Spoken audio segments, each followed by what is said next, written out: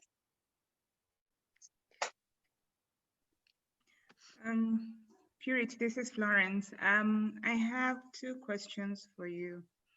One is, sorry, Frida. One is your product certified? Is your technology certified? Are you offering a product that you've had an opportunity to get certified by the relevant authorities in terms of the technology? And two, you mentioned that you have interviewed some of your potential customers. Have you had an opportunity to test your product in the market? Have you installed it at one of your potential customers' venues and have them appreciate it, as opposed to just interviewing them? And what has been the feedback if you have had that opportunity?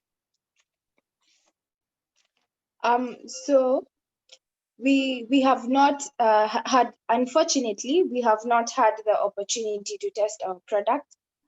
But as I earlier stated, we have partnered with an Indian company, and we already have 2 machines in place that are very ready for shipping. The only thing that is left is shipping. So once they are here, we can get to have them tested out. Yes. Okay, and do you have any certification for the product you'll be bringing on board, or the technology you're using? We are in the process of getting certified by KEBS. We have started the process. It's still ongoing. Okay. Yeah. Great, thank you. Okay, thank you. Thank you. So we can then move to the next presentation, which is CropDoc.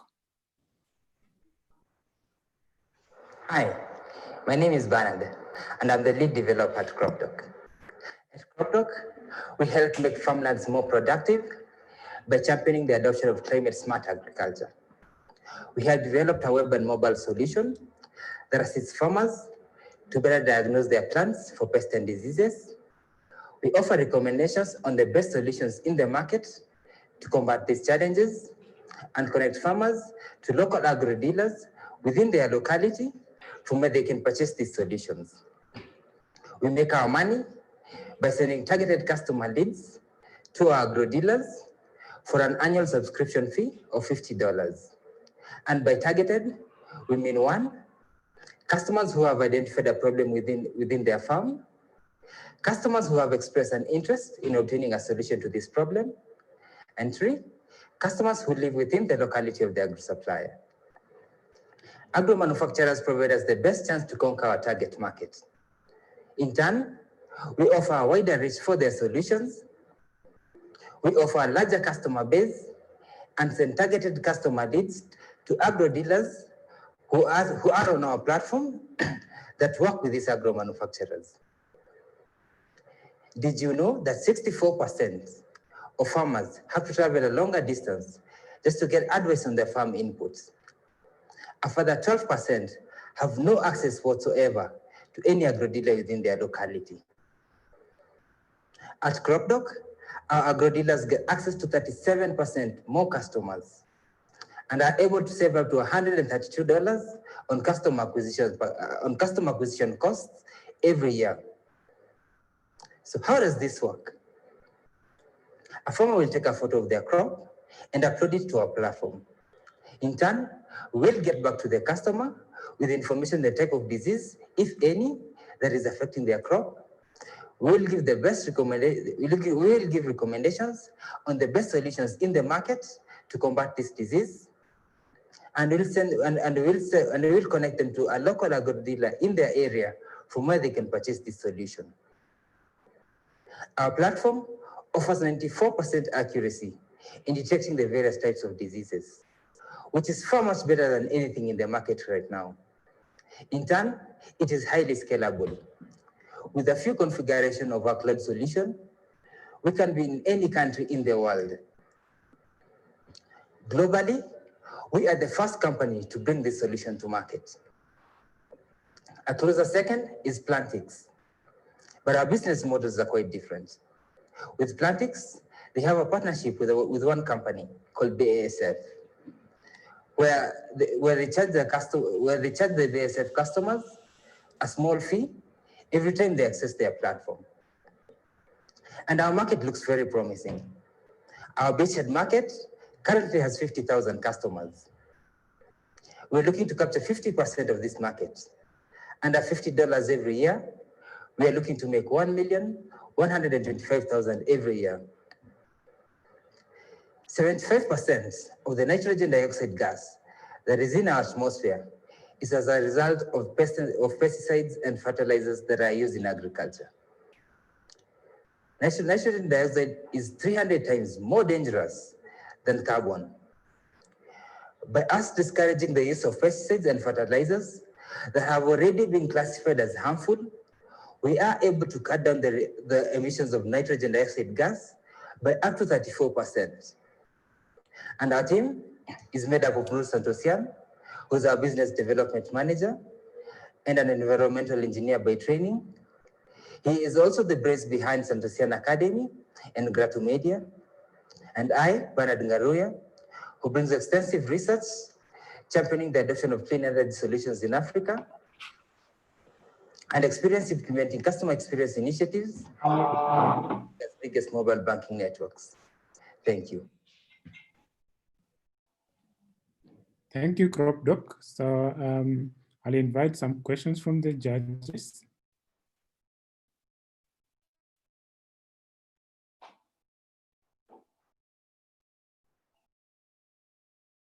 Thank you for the presentation. I just have one question for you. There are many similar products in the market. How would you differentiate your product? What's your competitive advantage? What additional value do you have to offer? Because I think you're getting into a market that has recently been quite crowded. So what is your competitive advantage? What are you offering your agri suppliers, your manufacturers to be able to take on your platform as opposed to the ones which are already in the market? Thank you, Florence, for that question. Can you hear me? Yes, I can hear you, Bernard. Awesome, thank you. I'm having my mic off. Unfortunately, my connection is not that stable. But just to answer your question, yes, there's a lot of people that are researching into the subject, but in terms of the solutions that are actually in production, I don't think there are that many solutions. What we have now, what I'd say is that is a lot of solutions that are out there, is where the farmer has to identify the crop disease themselves, and then now have to come and probably link to an agro supplier or someone that has a solution to the problem. But in terms of knowledge, when we were doing our customer interviews, we found that a lot of farmers cannot actually, differentiate between one disease and the other. And it's not just the farmers, even at the agro dealer points. There's a lot of agro dealers out there that someone is an agro dealer, they went up, they put up an agrovet, and then they will get someone who is going to be working at that agrovet. So the people that are actually, right there at the agrovet every day, they're just normal people, and they're not able to really differentiate between, this disease and this is the other disease. So with our solution, we are using artificial intelligence to be able to detect these diseases. So a farmer doesn't need to, they don't need to know what disease or what is what. What they just need is to take a photo of the crop and upload it to our platform. So in turn, on our side, we'll then get back to the customer. We'll tell them, your crop is infected with this disease, and if you want to avoid, there's this resistant type of input that it could use the next time probably you're planting, so that way you don't have to deal with this disease anymore. Or there's this pesticide that just came into the market. It's been tested, and it's very environmentally friendly, and you can use it on your crops. But as for the disease identification itself, the farmer doesn't need to be able to identify any disease, and the agro dealer doesn't know. We will do that. We'll do that on our platform, and we'll get back to them. And it's very accurate. Like I told you, we're at 94% accuracy right now, and we're just starting. We're just starting. So as we go on collecting more images and getting more training data, we're able to boost our algorithms, and I'm sure we'll get even to a higher accuracy. Thank you. I hope I've answered your question. Yes, you have, Bernard. It's just to mention that I have actually experienced a couple of companies which are doing the same, taking the photo and uploading. So the farmer really doesn't have to be familiar with the technology. But yes, do have a look at your competitors. And of course, the challenge is having the farmers have a smartphone. Yes. But yeah, you may need to look at your competitors just so that you can have a more competitive product. Absolutely. Thank you very much. Okay.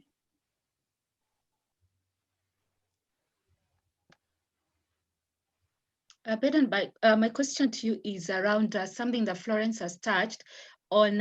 Who is your target customer? Because that means that the people have to have some form of literacy, like they can't just be any kind of farmer.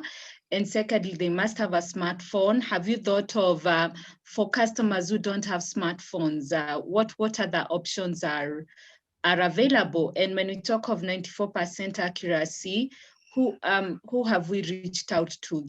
What informs the fact that we are 94% accurate? What has been your test data like? Yeah. Thank you. Thank you very much, Purity. And that's a very good question that you asked. How do we get to the accuracy? How we train our model is we usually have like training data and test data that we use, and this data is very separate. It's actually like the first thing we do when you're training an AI model, an artificial intelligence model. So we'll first put the model through the training data, and we'll have like a trained model that will then come and use it on our test data. Now, something to note is every disease that is in the training data is also in the test data. So we make sure that there is that balance, separation of data, such that whatever is in the training data is what we use for the test data. So when we say that we are at 94% accuracy, it's tested on all. Yes, we test it like with everything that we're going to be like with every disease. We're going to test it on all the diseases that you're going to be classifying on our platform. So with 94% accuracy, it's 94 across the board. It's not just for one disease. It's 94% accuracy for all the diseases that you're going to be including on our platform. Now, the other question was on literacy. Yes, and this is something that I think is not just is not specific to us, but it's something that more generally out there.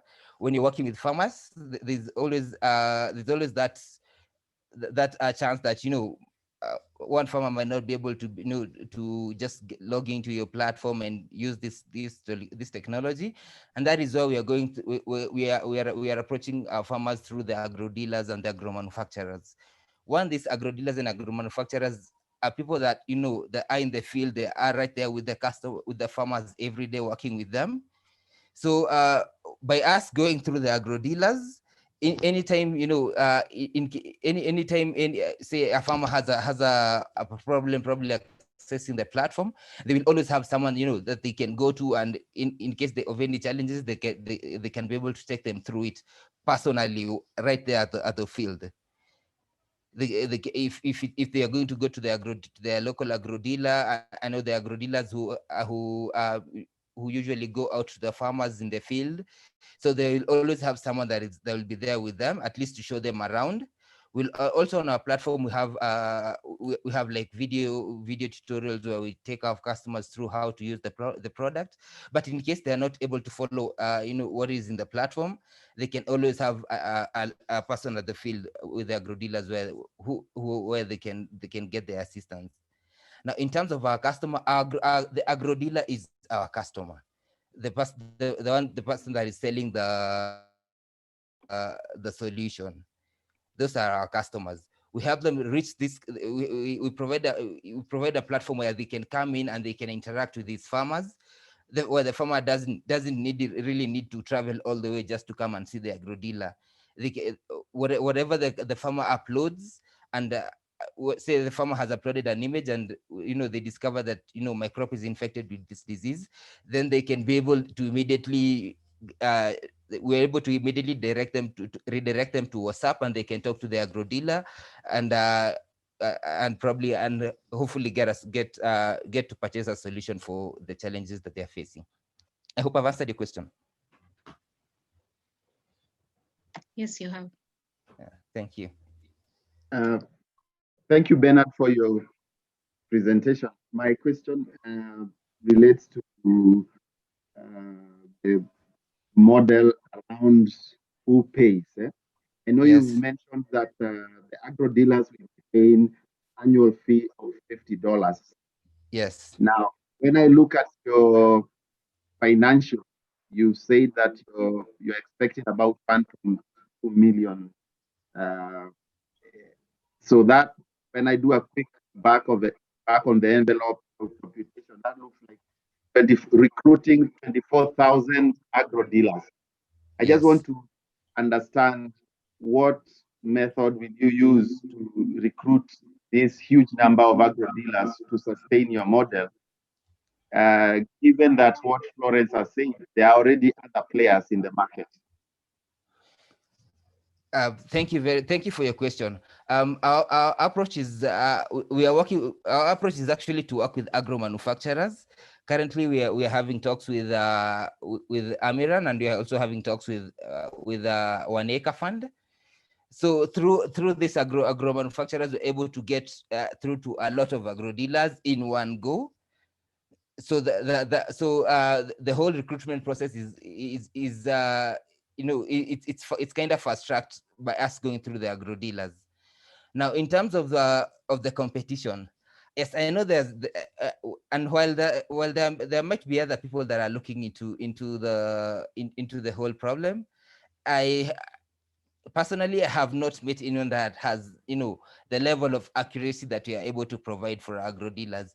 And for us, and in with a solution like this, accuracy really is really the deciding factor, because the more accurate your model is, and the more accurately you are able to kind of differentiate between the different diseases, then the better your solution is.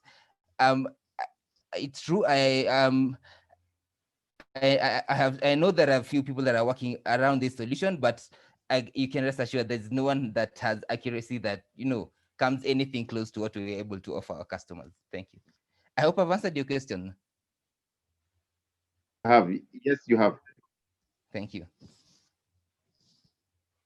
Sorry, Thank you. Bernard, one last one. Yes. Do you need any form of licenses to offer this diagnosis to the farmers and recommend for solutions to agro dealers? And who takes liability in the event that things go wrong and the wrong inputs are then given to the farmer?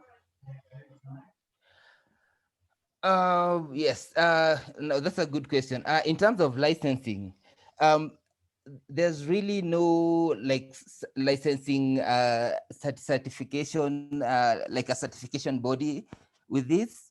and it's not just specific to the agro, to AI solutions in agriculture. It's AI solutions across the board. Even when you say you're on your phone and you're typing something, and sometimes Google will suggest to you probably like the words you want to use. It's the solution. We have solutions out there, but even those solutions that we find Google and Facebook and whoever use, there is no certification. There's no certifying body around it. But what we have is algorithms that we use for our solutions. These are algorithms that have been tested, and the same algorithm that I'm using here is like for my specific solution. It's the same algorithms that Facebook is using. Because I'm borrowing from their models, so it's the same kind of solutions that Facebook is using on their platforms that we're going to be using on ours. So you can rest assured that these are algorithm solutions that have been tested, and they're out there and we're using them every day. And I didn't get the second part of the question, please. If you could just repeat it, The please, for me. second part was who takes liability. This is a paid service. It's not like Google. Who takes liability if things go wrong? If a wrong prescription is given by one of your agri suppliers? Yes. So once we identify these diseases, we then refer them to the agro dealers at the locations. So we'll also have a process where the agro dealers will go through with the customer. They have like when you go to different companies, they have their own like their own processes how they go through their customers. For us, it's just sending them customer leads. So once you send them customer leads, then the company processes that they take their customers through when they're prescribing these solutions then takes charge. Have I answered your question? Yes, thank you. Awesome, thank you. So thank you, CropDoc, and also thank you, judges. So for everyone, you can actually follow the conversation on Twitter using the hashtag CLP20. Yeah, the hashtag is CLP20. So we can move to our next presentation, Ecobora Company.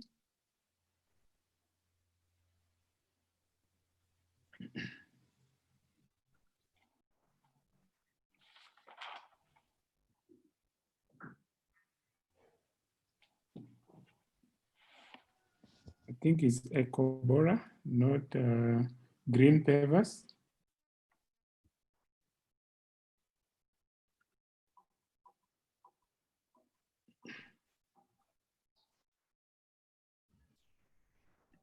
Staggering statistics from the World Food Program shows that 1.6 million students in the country rely on their schools to afford a meal a day. And at Ecobora, we have made this tough decision by creating this solar store that is providing affordable meals to these students.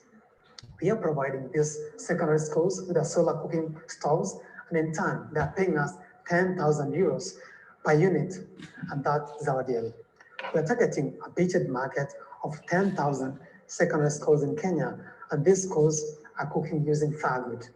They have an average of 700 students, and they're spending more than 30,000 euros per year to cook for their students. The government ban in the country, which has created pressure in the schools, we forecast that with our strategies and innovation, we shall capture 50% market share. As a company, we are meeting our customers at their points of need, whereby with our technology, schools will only spend a maximum of 1,000 euros per year as compared to firewood and LPG, whereby they're spending more than 30,000 euros to cook for their students.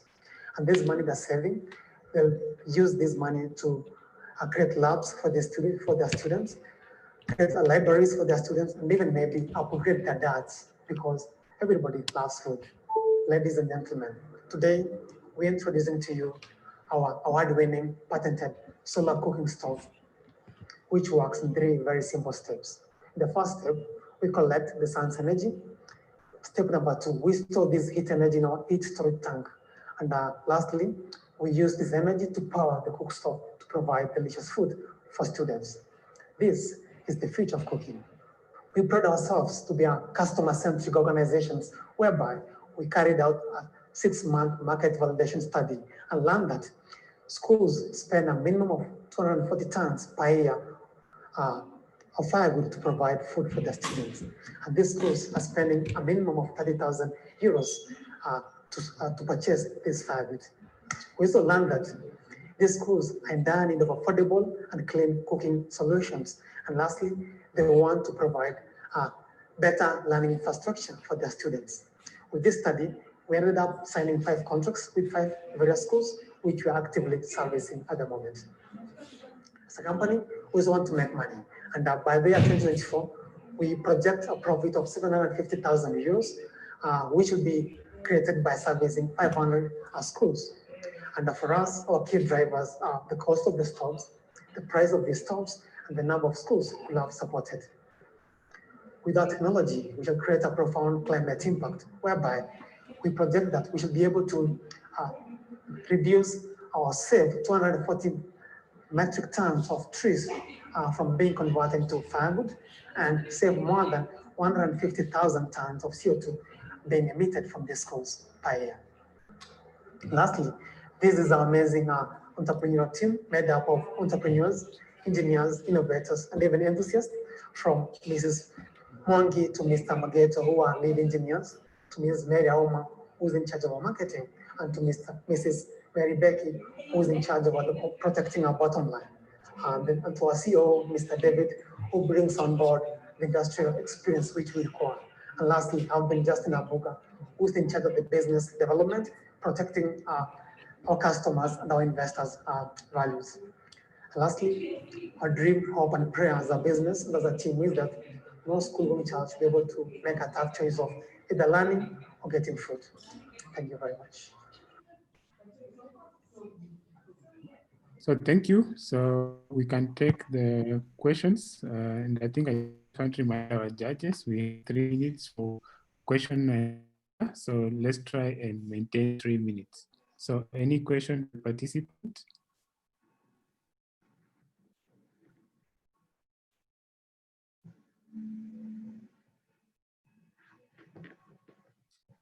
Hi, Justin. Thanks for the presentation. This is Ariel. Just one question, and sorry if I missed it. Can you just explain to me the cost of your product versus the cost of what is being traditionally used? Can you just break that down for me, please? Thank you, Ariel. I'm sorry, the first minute of my video was not played. I don't know why, but back to your question. Our stove cost, it depends on the size of the school. Huh? So a school of maybe, let's say, 500 students, our stove cost 10,000 euros. And such a school, per year, they're spending 30,000 euros to purchase firewood only. That's like 240 tons of firewood per year. So that's how relatively our stove is costing compared to the existing usage. Great, thank you. Thank you. Thank you, Justin. Quite interesting. So I wanted to find out when a school pays the 10,000 euros, are you going to support them in any form of maintenance, or every time they need you to support them if something breaks down or whatever form of maintenance, you'll have to charge them, or it's a fee that covers all the support you need to give the school? Good question, Purity. And we as an organization for the first 2 years, giving their schools free installation and free maintenance services. And this is available by we training local youths and women in these schools. You just give these basic services from wiping the solar panels to just basic maintenance. And in the 3rd year, the schools only will just incur 1,000 euros as maintenance of all this system, which means like in the 3rd year, these schools can only spend 1,000 euros per year instead of them spending 30,000. So basically giving them a huge savings, which is really minimum if you try to give those cost scenarios. Thank you. Didn't you're done? Yes, I am. Okay. Thank you, Justin, for your presentation. Quite interesting. My question is only on financing.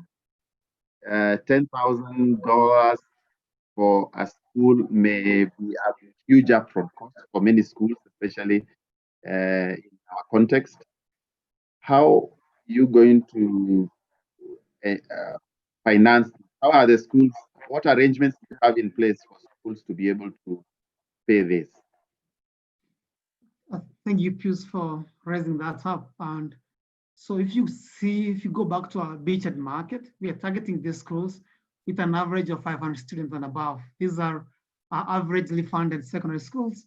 And if you try to go back to the budgets, they are spending an average of 30,000 euros, or maybe 3.1 million Kenyan shillings to purchase firewood. So what we do, we place ourselves in a smart way in that these schools will pay us upfront 30% before installation, and the rest of the money is paid internally or annually, not to exceed the annual firewood budget. For example, maybe a school spends 10,000 euros per year in terms of purchasing firewood. So we go into a contract in that they're supposed to pay us this money for purchasing firewood is paid to Ekobora in this academic year until they're able to sort of fully finish paying for the stoves. So this ensures that we don't really give the schools some financial stress. And so far we worked with 5 schools to show you that maybe finance and the business model is viable and is working.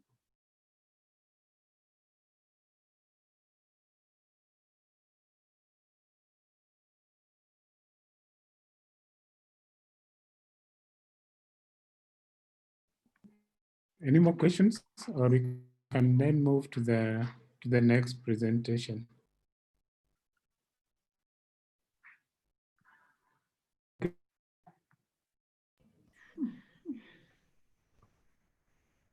Welcome to my presentation. My name is Dr. Hagan Oscar, and I'm here to present a social enterprise by the name of Green Pavers, where we turn your waste plastic into affordable building material using a technology called styroplastic densification. Did you know that Nairobi as a county generates 30 metric tons, of which 12% is plastic, and that in reality, 1 out of every 3 residents of Nairobi cannot afford a decent house? Now, traditional construction material are very expensive, and the technology we offer at Green Pavers is what turns tons of plastic from the landfills into green aesthetic cities that are sustainable to live in, thereby giving you a deal that is 30% lower compared to conventional construction material. We have looked at a potential market tune of about 100 million euros, of which 38% is taken up by contractors, followed by an export market of 33%, then followed by a small scale developers who take up to 20%, then individual developers take 5%, and the remaining 5% taken by government and CDF. The proposition we have here is that we're going to offer durable, aesthetic, weather resistant, pest resistant, affordable and green recycling products using the process of densification. And we already have a patented product, a patented process, which should be able to give you fencing posts, should be able to give you lumber planks, should be able to give you roofing tiles. And we also help you erect your fence. Now, out of a survey that we did, there was the assumption that waste has no value. But out of talking to 120 potential customers, of which 40% have already confirmed orders, what has come out is that housing Africa using their waste is a reality. And the learning outcome here is that the products are affordable, durable, and sustainable. We've looked at our financials and they are quite encouraging because they are sustainable. We expect to raise 31,000 euros in profits after securing 7% of the market. Thereby, we offer a fencing post for $3 with the margins of 51%. And that should be able to grow us into a reasonable, sustainable business. We've looked at the climate impact. We expect to save 960 trees in the first year, thereby preventing 4,000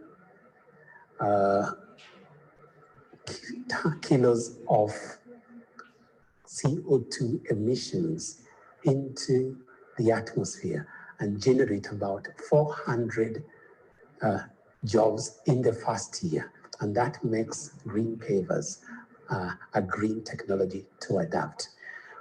Going to our team, Dr. Agan is a chartered waste manager with over 20 years background and also has a background of public health. Simfros, who is the engineer in charge of technology, is an engineer, a high voltage electrical engineer, and Robert on the other side takes up the role of business development. Ishmael's role is financials and operations. We aspire to house Africa affordably, and by the year 2025, we hope to have a distinctive network of partners to build affordable houses for Africa. Now we anchor our aspirations on innovation and integrity. Thank you. So thank you again. Now we can move to the judges for any questions.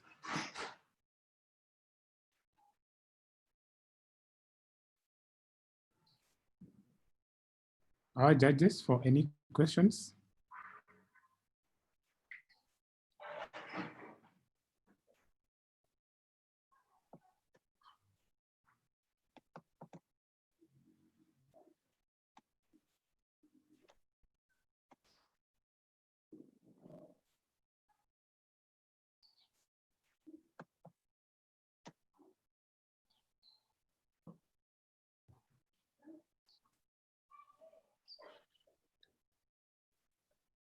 Any questions? Yes, I do. I'm just thinking about Agan's presentation, very good.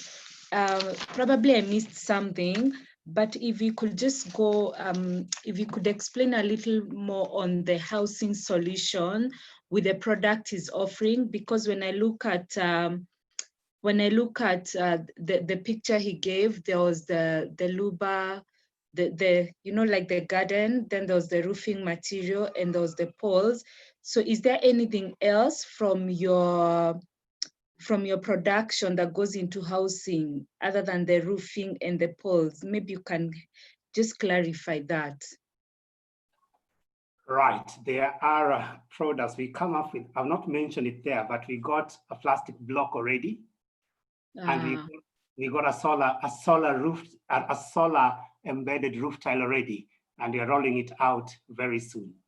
Then the other unique that I did not mention there because of space is that we are going to generate our own electricity from the waste, bringing down the cost from 25 units, which we are currently being charged by Kenya Power, to 8 shillings a unit. And that's going to drastically change the whole building market scenario in terms of product service.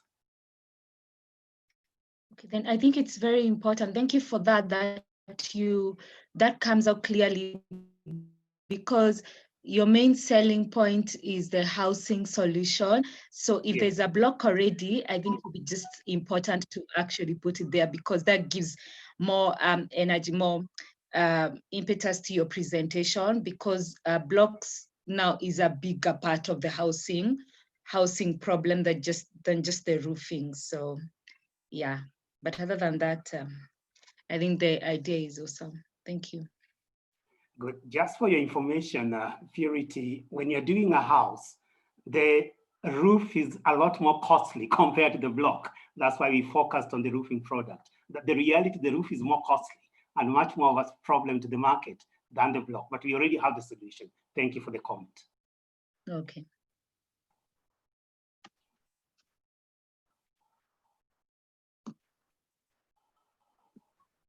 Any other question?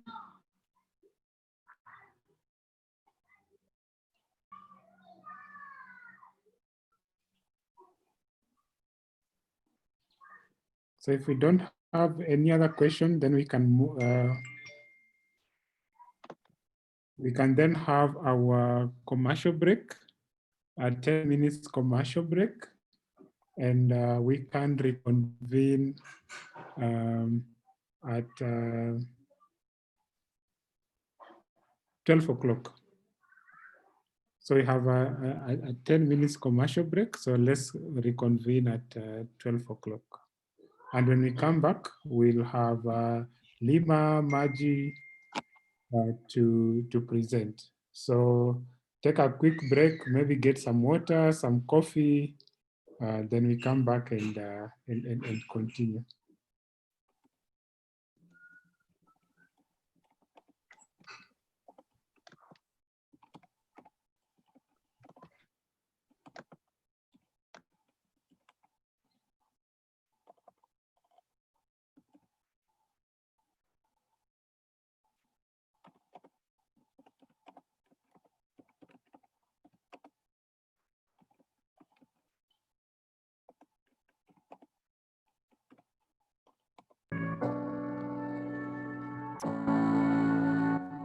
We do biogas installations. Our biogas systems utilizes animal waste. This is cow dung, poultry waste, and pig waste. We are also exploring the use of kitchen waste and human waste.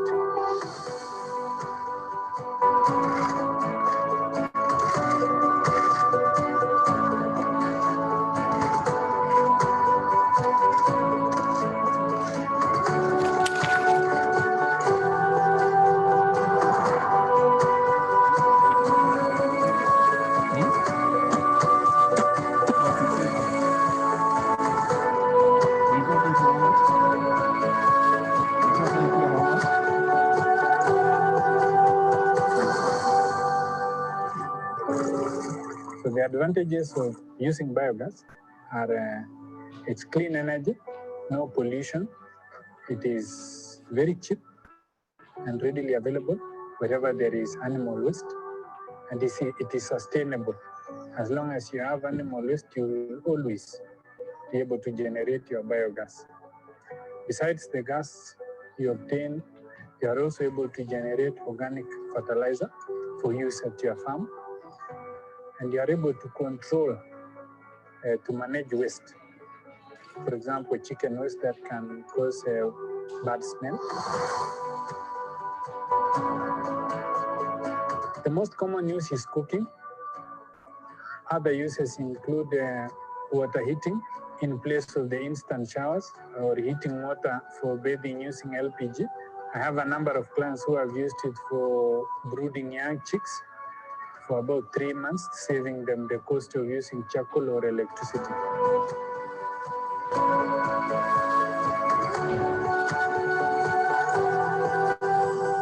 Nilianza kutumia since July up to date. Na imenisaidia kusave gas because I was buying gas 13 kgs every month. Now imenisaidia situmii.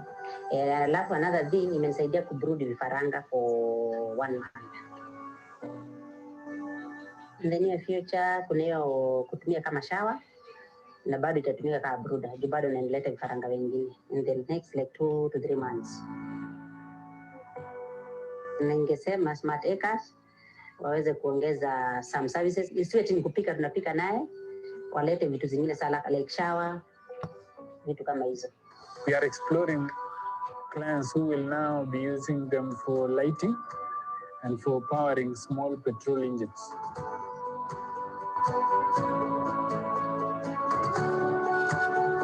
KCIC has been very helpful with the technical expertise, especially marketing aspect and managing my finances.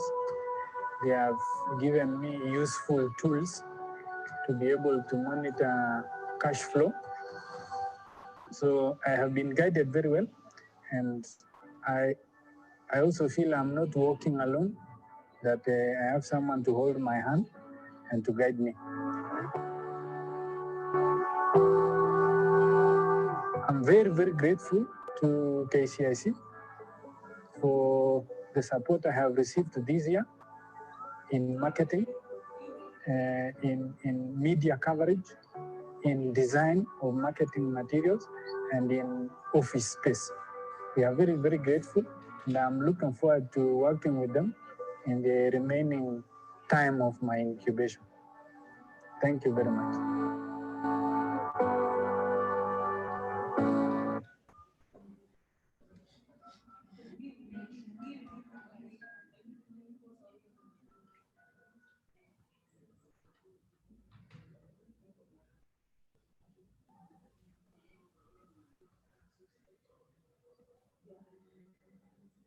How do you download the video from YouTube?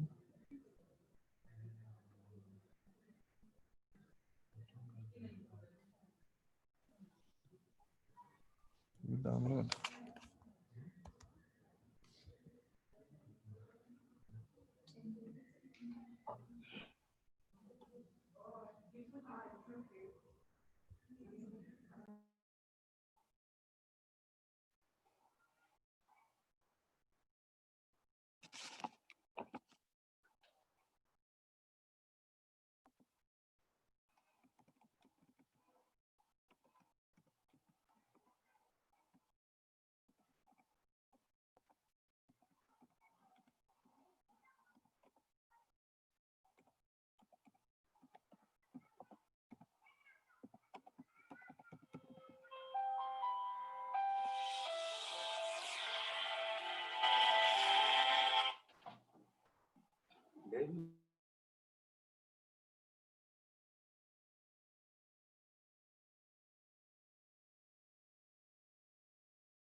Hello, I think I'm hoping everyone has had a quick break, and now we are ready for the next session.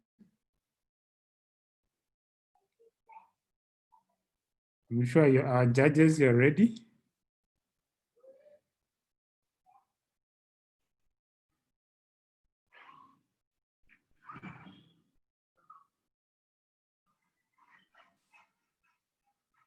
We are, thank you.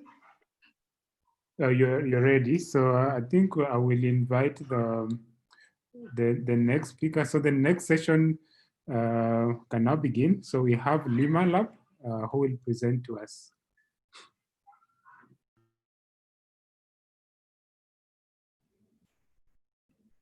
Hiya, I'm Jasper, co-founder and engineer at Lima Labs, where we are making agriculture more predictable for farmers. And today our focus is on flower farming. And I'm going to start with a very brief story. A farmer here in Kenya receives a call from his sales team in Holland. Hiya, we were expecting 100,000 stems today. We've just received 600,000 stems. And the grower here in Kenya replies, well, when the sun comes out, you get a better harvest. That was a real conversation we witnessed between growers here in Kenya and their sales teams in Europe. And we thought, that's crazy. That's 500% error in just a 24-hour period of them growing flowers and shipping them to their sales teams in Europe. So we founded Lima to go out and solve this problem. And at Lima, we offer growers an accurate harvest prediction of their crops for a subscription of 200 euros per hectare per month. And our beachhead market is here in Kenya. We're starting on 5,000 hectares of flower growers, indoor and outdoor, but have realized that it's not just flowers who are struggling either. We've been approached by tomato growers, by fruit growers, all who want to know or have more information about what's coming next week. So we see there's 2 million hectares of horticulture to serve, and we can't wait to do it. Now, one of the things that we keep on getting asked is, why is it so important to know what's coming? What does an accurate harvest prediction mean to a farmer? Well, after talking to a number of farmers, a lot of them keep talking about three things. One, how much can I sell my crop for? Two, how many crops am I going to have? And three, how much is it going to cost me to produce this crop? And from that information, with an accurate harvest forecast, you can actually optimize all three of those. And the most important actually is the price optimization. By giving the confidence to a farmer in knowing what's coming next week, he can take earlier contracts with the knowledge and the confidence that he can fulfill it next week. So we believe that we can put 14,000 euros per hectare per year into the pockets of our farmers here in Kenya. And how are we going to do it? My co-founder and I developed Lima. Lima is an AI-powered machine vision system. It sits 5 meters above your crops and takes images every 30 minutes while monitoring the weather. And it learns how your plants or your crops are growing relative to the environmental conditions. And all that information generated, and with future weather predictions pulled in to our algorithm, we can identify 7-day harvest for the farmer that we put onto a user interface that he can log into anywhere in the world. Now, at first we thought, this is a logistics problem, right? They have to juggle all this uncertainty and unpredictability. But asking the same question to both, what keeps you up at night? The answers were very different. The farmers knew, but not knowing what's coming was extremely stressful. They didn't know if they were going to fulfill their contracts next week, and they didn't know how much to freight to order.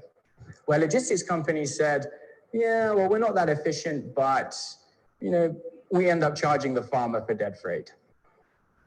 So learning that stress and that fear from farmers, we realized they're really interested in paying for a service like this. Now, because of that, our financials look pretty awesome. If we can capture 50% of the market here in Kenya at 200 euros per hectare per month, and putting 5 devices per hectare on average, we're looking at 3.1 million euros of profit a year. So really exciting. And it's not just the farmer who's benefiting, the climate too. By knowing what's coming, they don't need to order so much freight. And instead of having 5 trucks going to 5 farms around Kenya, you can send 1 or 2 that can go to each and be completely full rather than being half full, which according to McKinsey, we can reduce carbon emissions on the roads here in Kenya by 15 to 20%. Now, my co-founder and I have been developing diagnostic tools for the food safety industry for the last 3 years in Berlin and solving some of the toughest challenges in agriculture. And Geith is a software engineer with an AI and machine learning expertise. And myself, I'm a hardware and mechanical engineer. I build the machines, Geith writes the code. And together, our vision really kind of aligned. We were noticing how farmers were really lacking information to make decisions. So we want to empower farmers with data-driven decision-making. And we want to build the biggest fleet of IoT and machine devices around the world. And we want to do it with an amazing board of supply chain specialists, logistics companies, and everybody who can add the impact and the value that we need to make this a success. Thank you very much. Thank you. So let's hear some questions, clarifications from our judges, if any.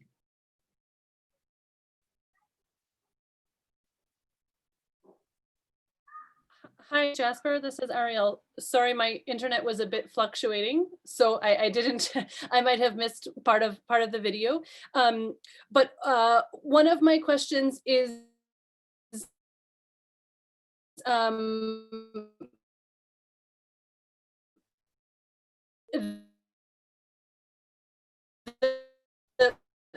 the hard.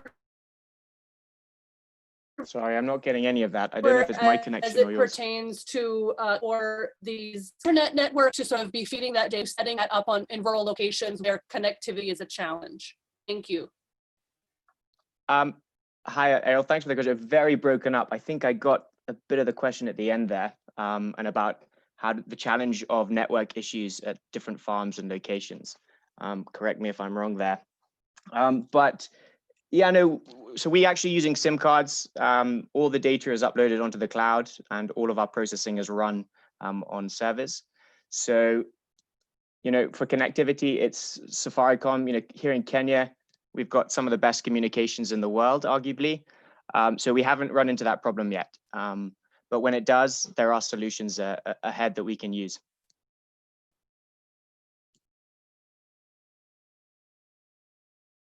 I don't know if anybody could hear me there. Maybe it's my connection that's gone. No, we can hear you, Jasper.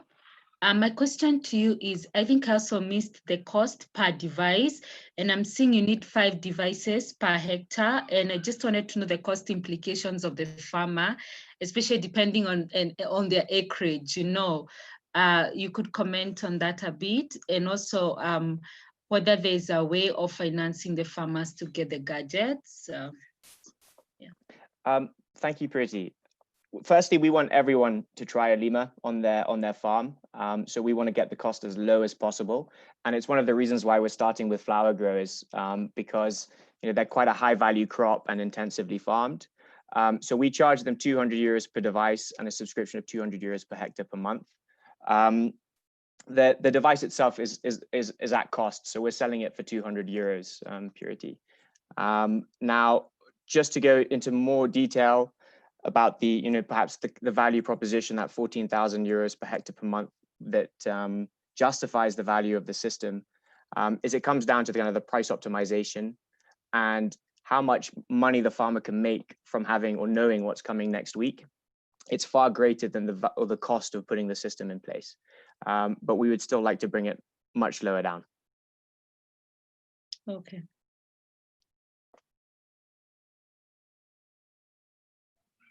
Any further questions?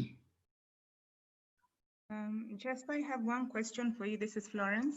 Hi, Florence. Have you had an actual opportunity to test it with one of the potential flower markets? And what's your experience on that? I may have missed that if you did mention it. No, sure. Yeah, so we partnered with a 360 hectare farm here in Kenya. It's the biggest summer flower producer in Africa, actually.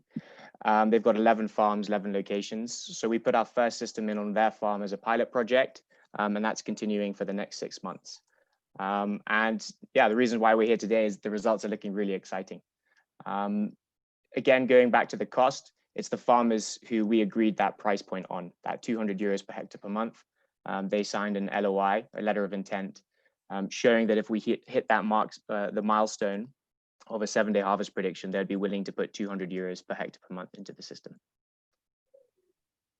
Okay, thank you. And relatively, because they seem to be the larger size of farm, what is your target market? Would it still be a worthwhile investment for farms which are smaller? So it's far cheaper for them to implement it, yet they get the same benefits. So we've been speaking to 20 or 30 hectare farms, which is the mid-range for flower growers, and they're all very interested as well, because again, they don't actually need to pay so much for it, yet they can still optimize their price points. But to answer your question, the bigger farms and the ones that are much larger scale, they're far more interested, because trying to manage that freight and the entire supply chain from 11 locations is much difficult when you've got data coming in from all different angles. So our system provides a very uniform standard procedure that everybody can use on their farm. So for them, there's a lot more benefit too. I hope that answers your question there. It does, Jasper. Super. Thank you.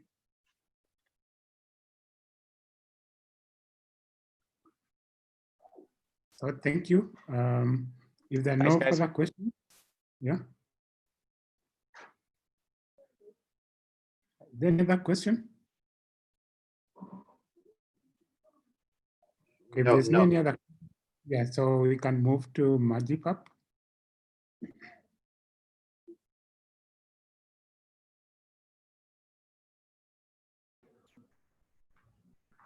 Hello, ladies and gentlemen. My name is CLP Mokulu, and I am a hydrologist and water specialist, currently working with Upande Limited. So today, I want to share with you a solution that my team and I have been developing for the past 2 years. Let me start by looping you in on the water supply shortage in Nairobi, and probably in most of the global urban areas that grew too big, too fast, unexpectedly. So the water supplied by the utilities is about 50% of the water demanded by the residents of Nairobi. What this actually means is that 75% of the Nairobi population, which comprises of the middle and low income earners, only get about half of the water that they need for everyday survival.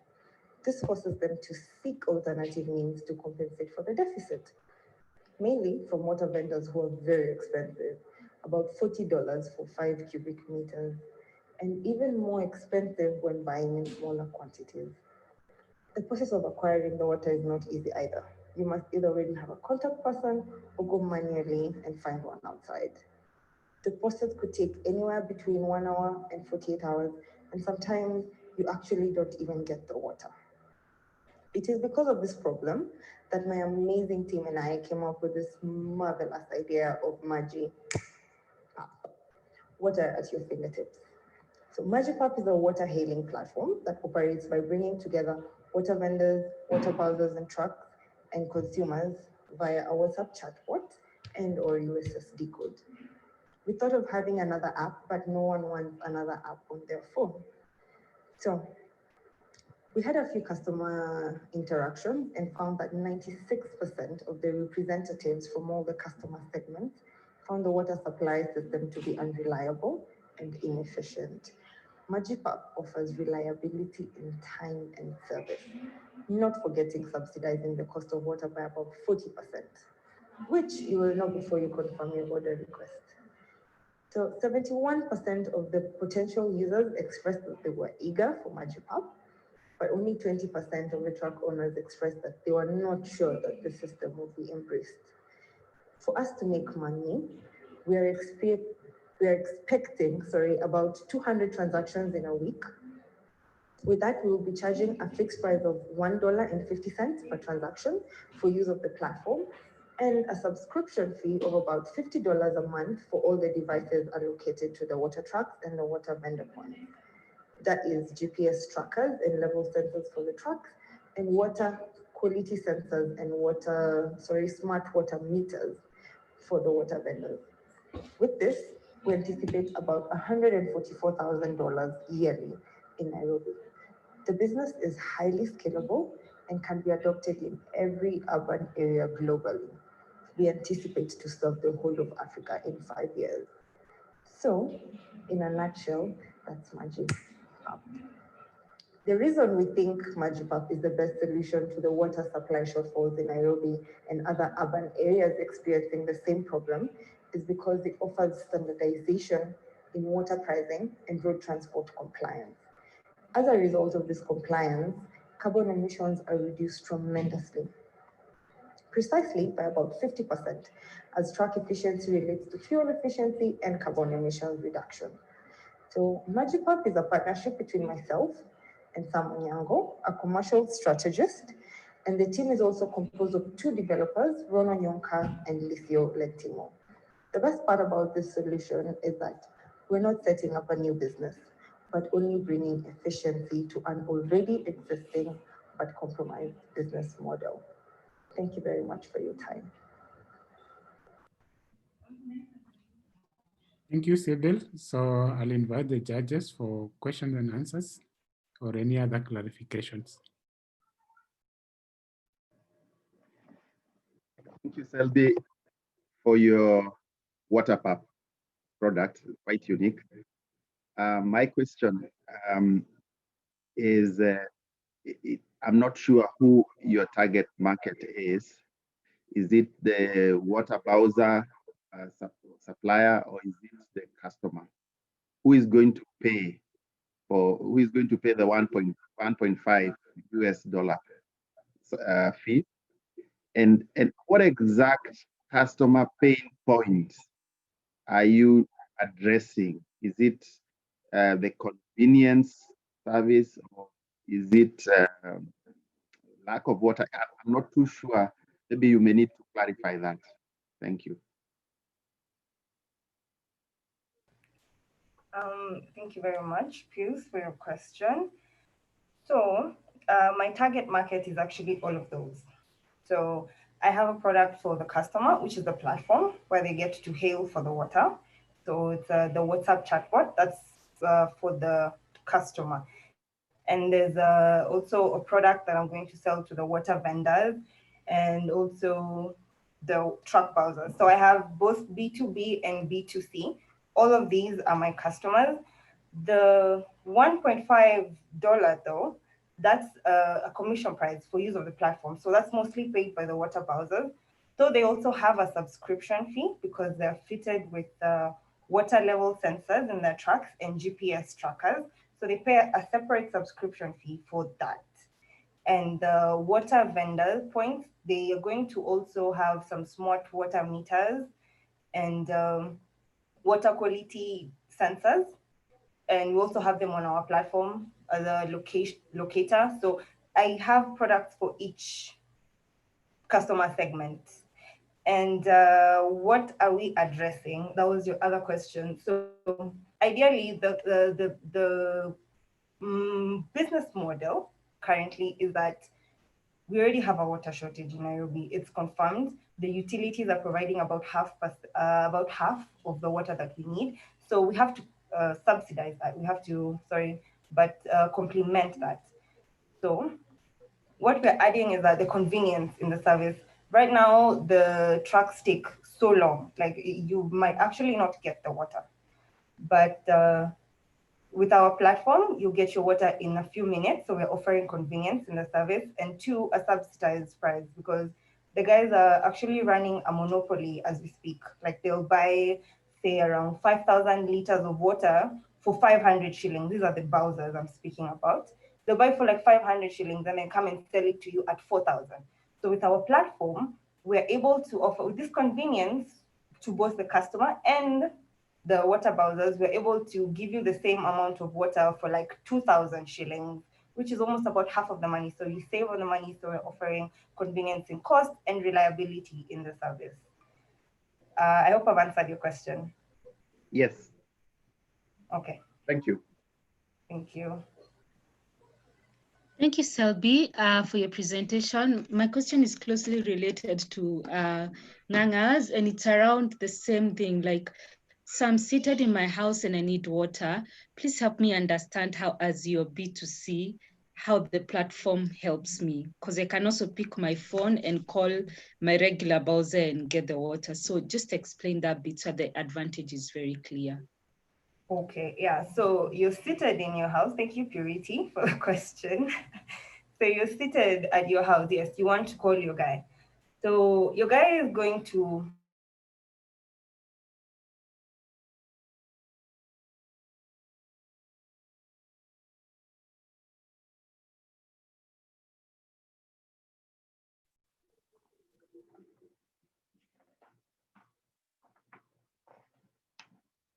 depends on where he is, right? And please note, he's going to charge you his regular price, which I have spoken to these truck browsers, and that's usually the price. Like on a good day, for 5,000 liters, you get around 3,500. When business is not that good, so like around 4,000 or 4,500. But the guy has actually bought the water for 500 shillings. So we have a WhatsApp chatbot. Basically, the platform we're offering to the customer is a WhatsApp chatbot, where you basically text and you're like, hi, I need water, and there's a response, there's a system in place that asks, how much water do you need? Okay, and then they link you with the nearest truck with the exact capacity of water that you need. Remember, these guys are fitted with GPS trackers and water level sensors in their trucks. So you have someone who's driving around but only has 3,000 liters. So you will not suggest that for you. So we suggest the one with around 5,000 liters, the exact capacity and the nearest person. So you get and you also know the price of your water, which is going to be cheaper. The guys charge around 4,000. They're that expensive because they have to move around the whole city looking for customers. Sometimes they only serve maybe one person in a day. Sometimes it's actually like 2 people in a week, but only because of the inconvenience in the service. So it's expensive, it's monopolized, and what Magipap is offering is a subsidized and a standardized business model for the same. So we're not going to change anything, but it's like an Uber. You know how Uber brought the difference in the taxi business, how it was expensive and all that. So Magipap offers the same in the water sector.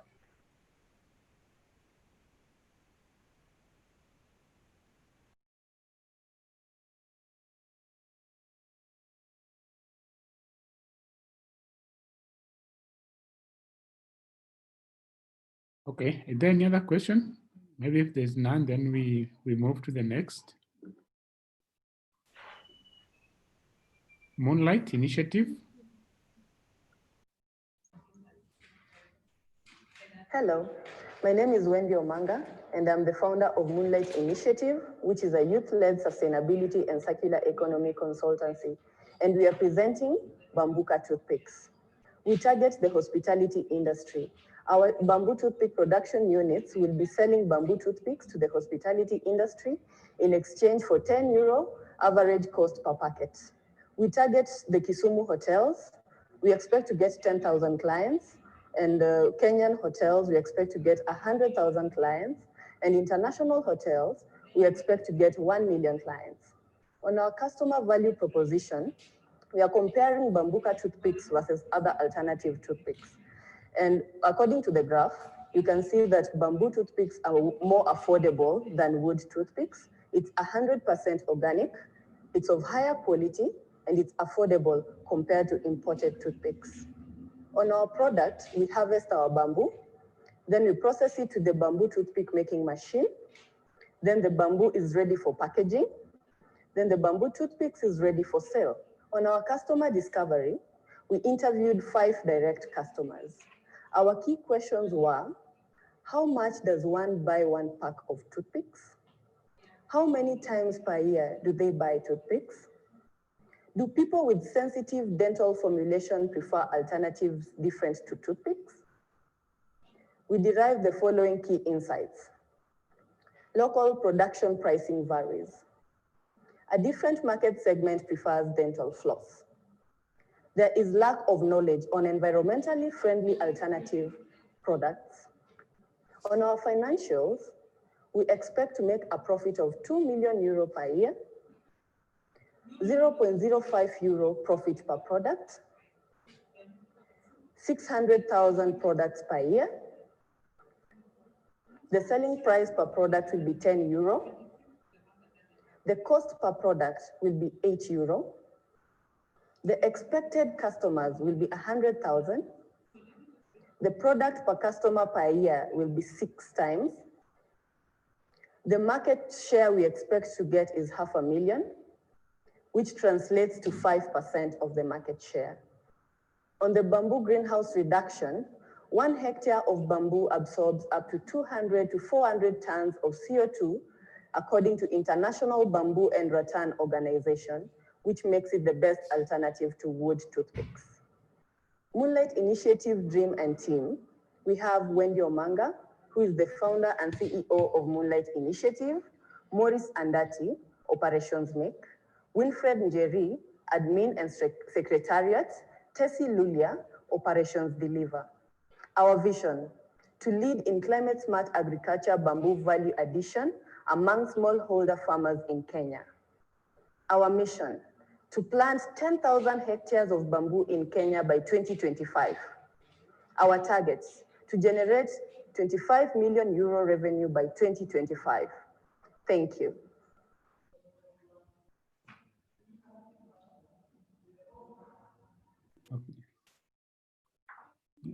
Okay, so I think let's have some questions from the judges. Hi, Ernest and Selby, this is Ariel. Selby, thank you so much for the presentation. I just am wondering around the price point of €10 per packet. Can you just tell me how many sort of toothpicks are in a packet, and is that price point competitive with bamboo toothpicks that could be imported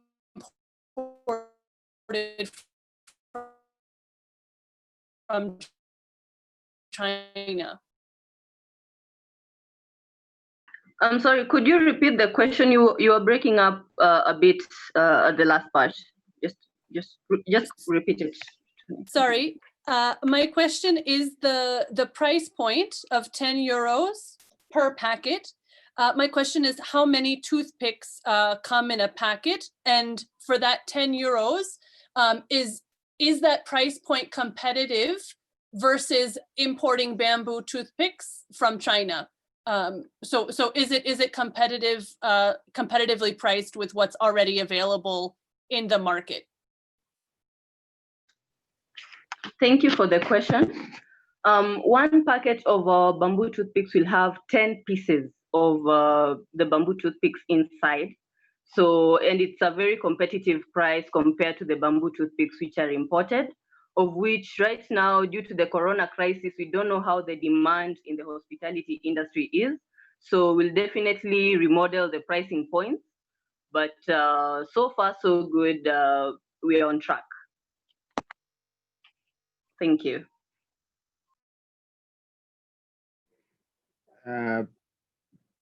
Thank you, Wendy, for your presentation. I have 2 questions. The first one is you're targeting hospitality as your main customer.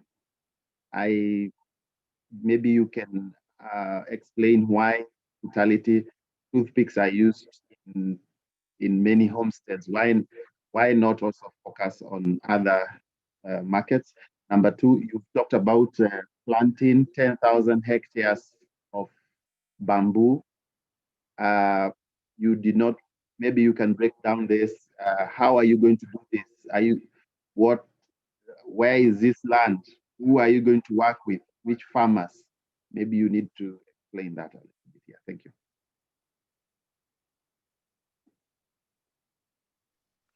Thank you for that question. We targeted the hospitality industry because it's B2B, and we discovered that we can also supply to supermarkets, whereby household individuals could go and buy the toothpicks from the supermarkets instead of directly from us, which will save us a bit of marketing and all. And in the hospitality industry, it has the potential to scale up. For example, let's say we get a tender to supply a cruise ship with bamboo toothpicks. With that, we will be able to tell our farmers to have them on bamboo contract farming, so that we can be able to process and supply the required bamboo toothpicks which are needed. So on our farmers, on how we will get the land and the 10,000 hectares target, once we get the technology to make these bamboo toothpicks, we will be able to have the farmers come on board on contract farming. That is our target and our business model. Thank you.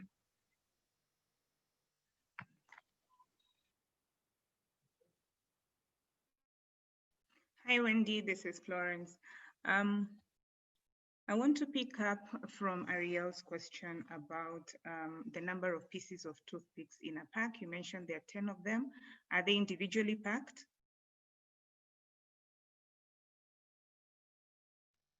Yes, they're individually packed. And price-wise, they're still more competitive than the imported ones? Yes, because we will be selling them in wholesale for B2B. Yes. Okay, good. Then in your customer validation exercise, you did mention that there's a good portion of customers who prefer to use dental floss. Did you respond to that segment in terms of looking at how you can also serve that market with variation of something to do with bamboo? Or, how did you address that? Actually, funny thing, after discovering that, that's what inspired our team to go towards the B2B business model. Yes. Because right now in the bamboo industry, we have over 10,000 value-added products, but for teeth, we only have toothpicks. So getting an alternative to that was a bit tricky.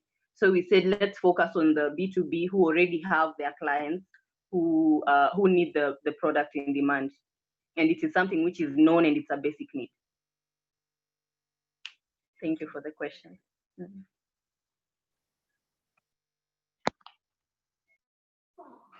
Okay, thank you, judges. So we'll have the next presentation. And in the interest of time, the next presentation are not presented online, so we'll not have a Q&A. But I think for the judges, we'll only have a benefit to see what is being presented now. So next.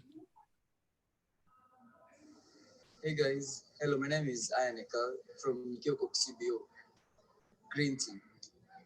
Nikiokok literally means shepherds. It's a Turkana name meaning shepherds, Walinzi.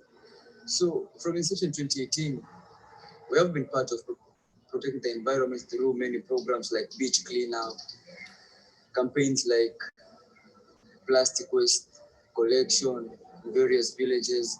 And the one reason why we are part of this CLC, participating in CLC, is to, for one, create a one-stop shop, focus on sales and marketing.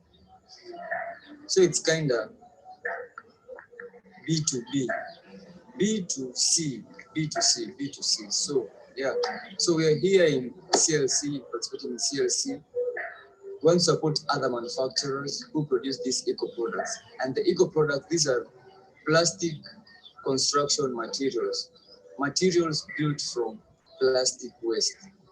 These are and not limited to eco bricks, eco tiles, and eco poles. And there are also pavement blocks used for decoration, landscaping, used in petrol stations. I know you've seen most of these things but in concrete form, but now this is in plastic form. So yeah, look at here. We are beautifying the petrol station, and at the same time, we're protecting the environment from waste plastics, disposing plastics carelessly. So we're putting plastics in situ, in one spot, don't move. That's the best way to protect the environment from these plastics. So these eco bricks, they're used for walling, the eco tiles are used for roofing, and the eco poles, which are anti-termite, they're used for fencing, farms, mostly farms and homesteads where there are lots of termites disturbance. And these poles as well, they prevent vandalism because for timber poles, people steal the poles and use them for firewood, sorry. So yeah, for Nikiokok, we are here to create a one-stop shop, support the manufacturers, push their products easily to the consumers. This will need creating maybe a good website, and second, serious campaign on these products because we need effective adoption of these eco products into the system. People need to take these products as they took the conventional products because there is something going on currently. People don't believe in plastic products, but After using it, after seeing it, you'll understand what it is. And it lasts for long, takes around 50 years, guarantee. It's durable, it's cheaper, it's lighter. You can easily put it to the side. It doesn't break like normal stones because it is plastic. Plastic can't break. So yeah, these are good products and we want to push the agenda, focus on sales and marketing basically, to push the agenda to the public that they need to adopt these products effectively. And maybe our long-term plan, God willing, we can set up our own shop, get our own molders, and produce these products ourselves. And hey, create employment for the street families and improve our living standards as well, members of this team. And yeah, for now, it's about supporting other manufacturers, push the products to the consumers. And that's our goal. And also market these products aggressively because we believe in it and others also need to believe in it. And for CLC, for this particular chance to participate in this, I really appreciate it. Let's hope for the best. Thank you.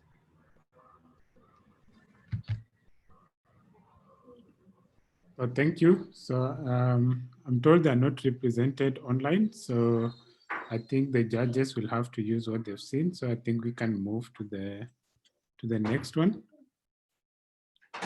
Who is Pinekazi? Ernest, could we maybe just have a minute to score? You can have a minute to score, then we can move to the next one.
I think we can then have Pinekazi.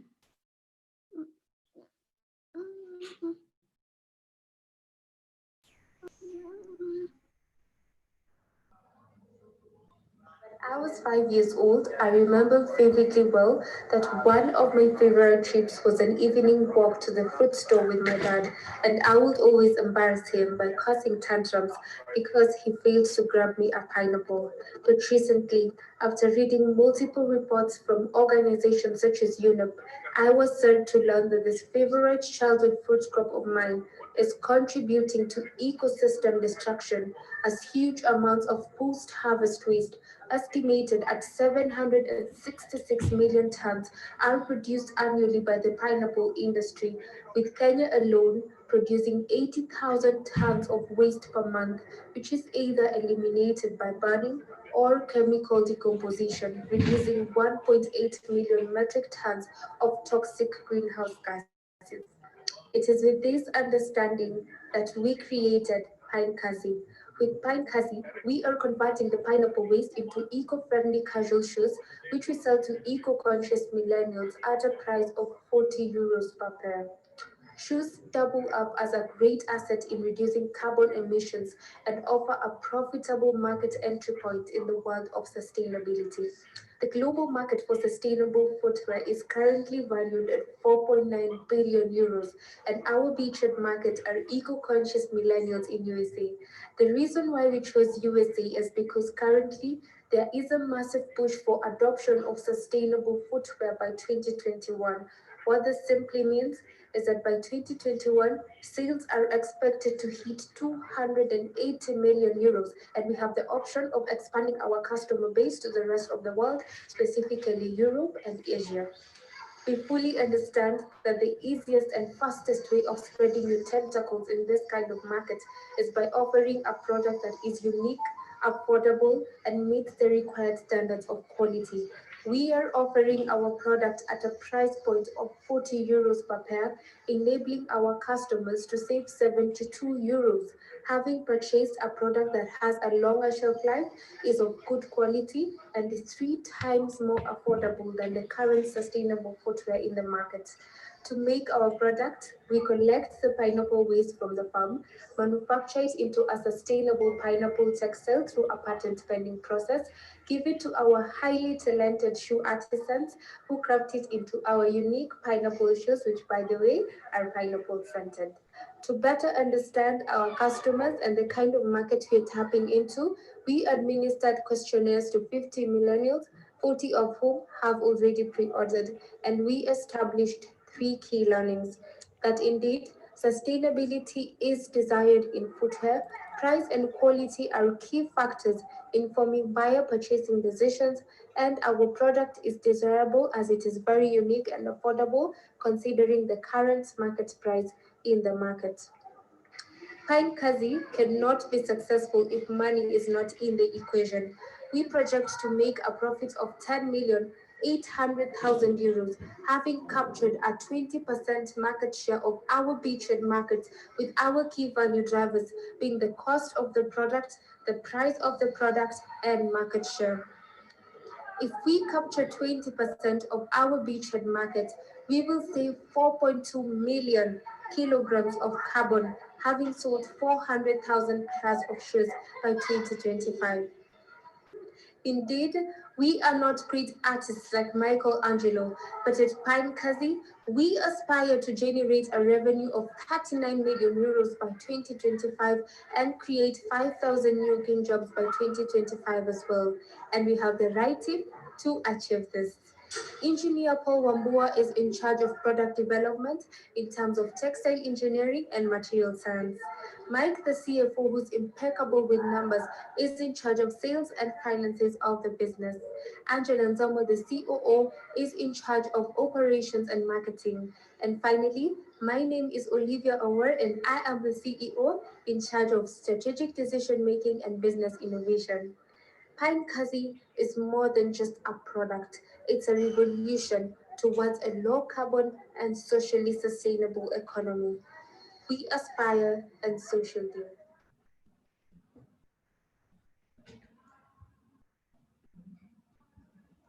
So thank you, Pine Kazi. So judges, any clarifications?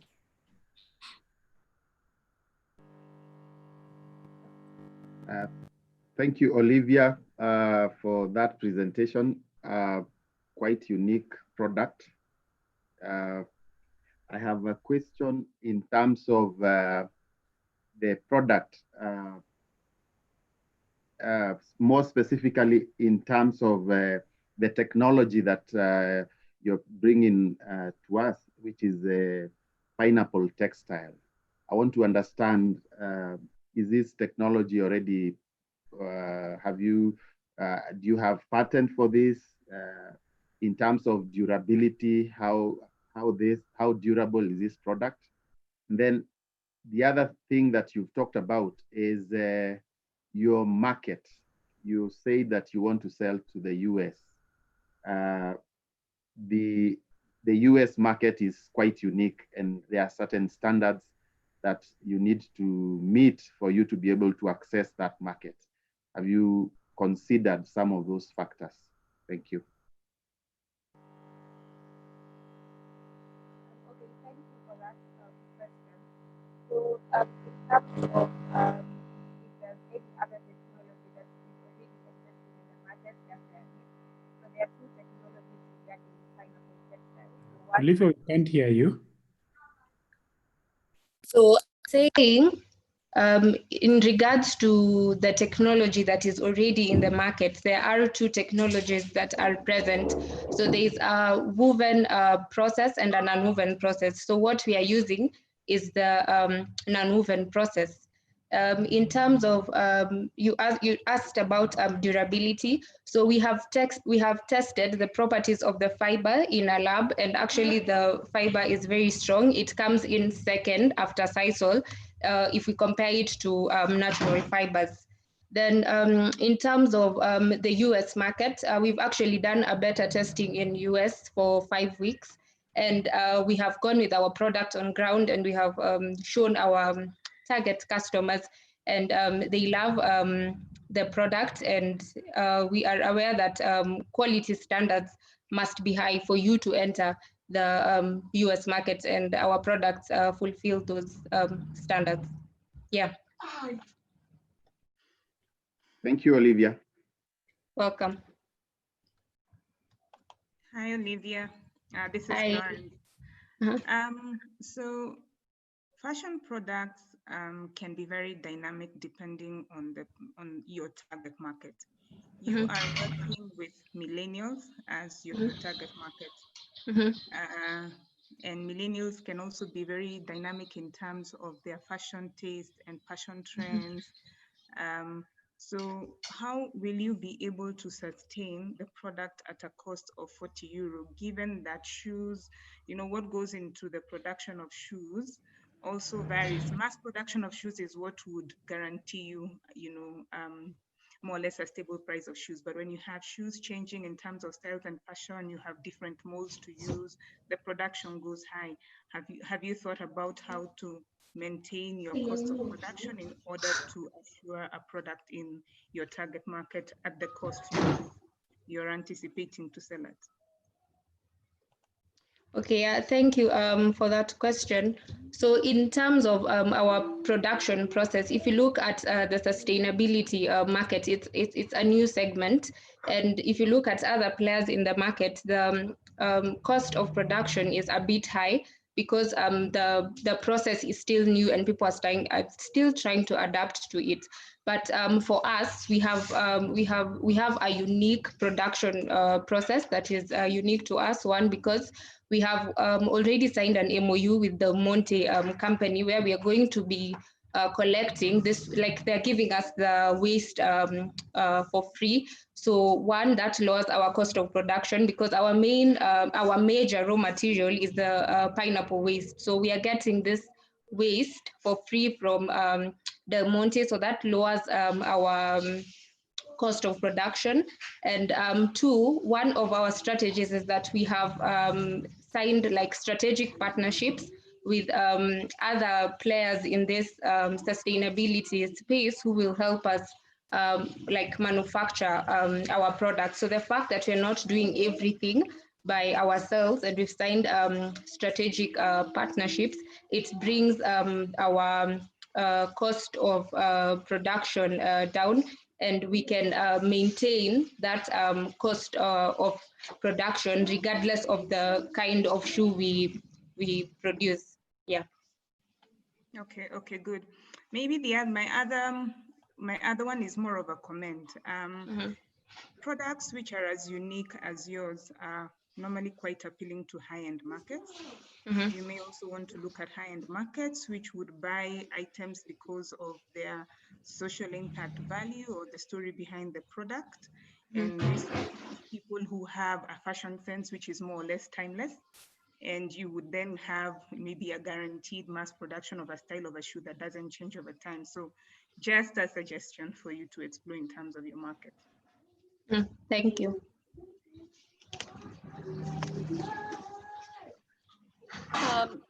Thanks so much, Olivia, for the presentation. Really excited about the shoes. My question is sort of related to your value chain. And sorry, I know it's supposed to be one question, but the first half of it is around the sourcing of the pineapple leaves. So just wondering what sort of how that works and what the demand in the market is for that waste product and what currently happens with it. And the second is in the sales to the US. Is this, on the sales side, is this direct to customers online via an e-platform? And if so, how do you manage returns? You know, like Zappos in the US, if the shoe doesn't fit, you can send it back and get a different size. So just wondering how you would sort of manage that, unless you have the other partners that you're working with would manage. Thank you. Okay, thank you so much for the two questions. So in terms of what currently happens with the waste, if you look at huge pineapple players in the world, mostly the largest I think is Del Monte. After they harvest their pineapples, what they do with the waste that remains is that they decompose it using chemical means. Basically, the waste has no meaning to them, like it's just waste. And from my own view, I've not seen like a huge demand of that waste, because if there was a huge demand, maybe the Del Monte would have been selling the waste or something. But because it's just waste, it's just burned or it's decomposed chemically. Then in terms of selling in the US, we are considering selling online through Amazon, because it will give us like a huge customer base. And we are also working on things like shipping and returns, and we're looking to partner with companies like DHL. And we are also actually currently we are finalizing like an agreement with a shoe retailer in the US who will like help us sell our shoes in the US. So it will be easier for like customers if they have any issue to return the product, to fit the product and stuff like that. Yeah, thank you.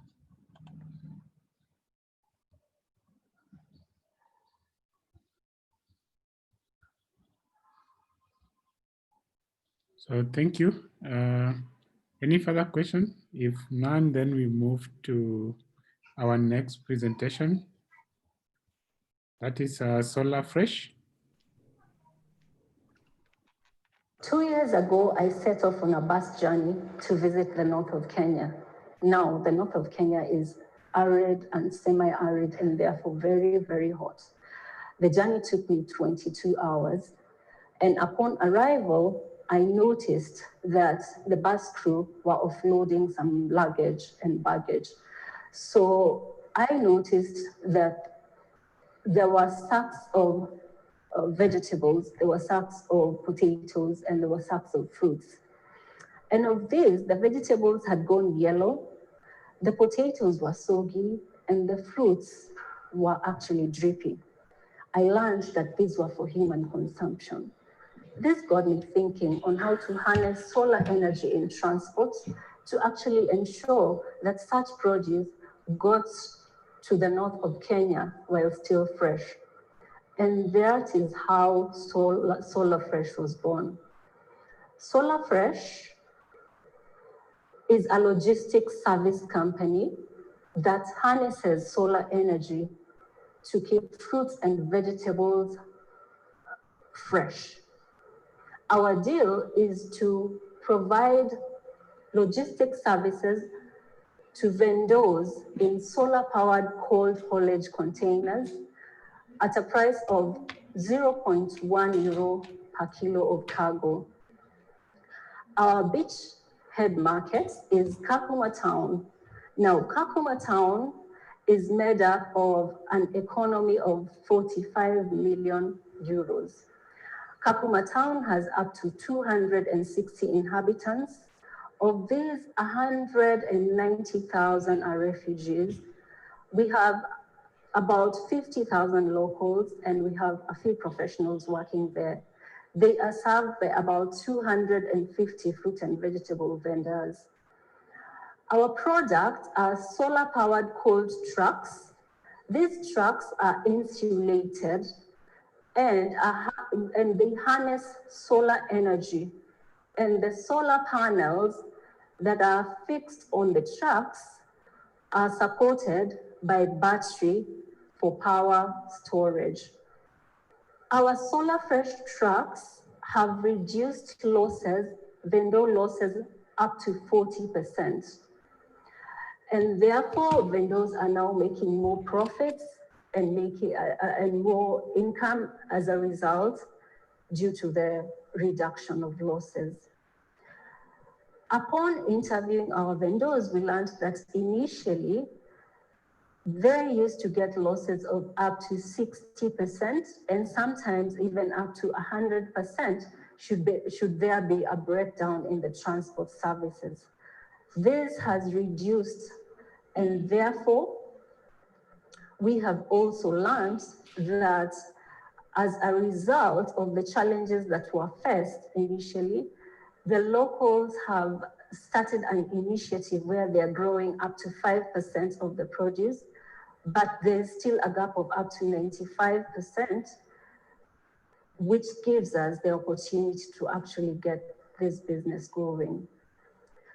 Our finances, we predict that within the first year, we shall have up to 30% of the markets and make up to 54,000 euros as profits. Solar Fresh has a positive impact on the climate.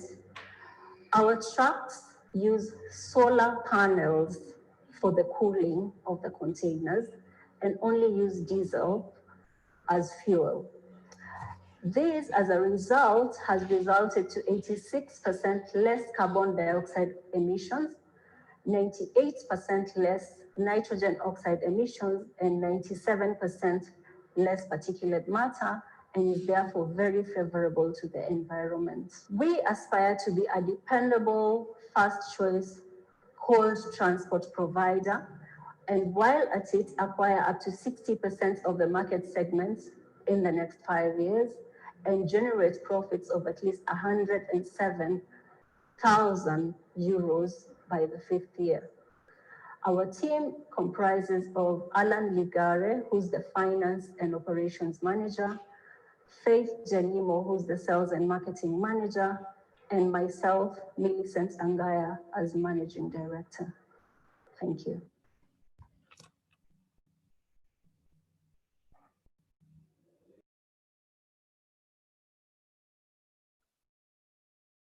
Thank you. So, judges.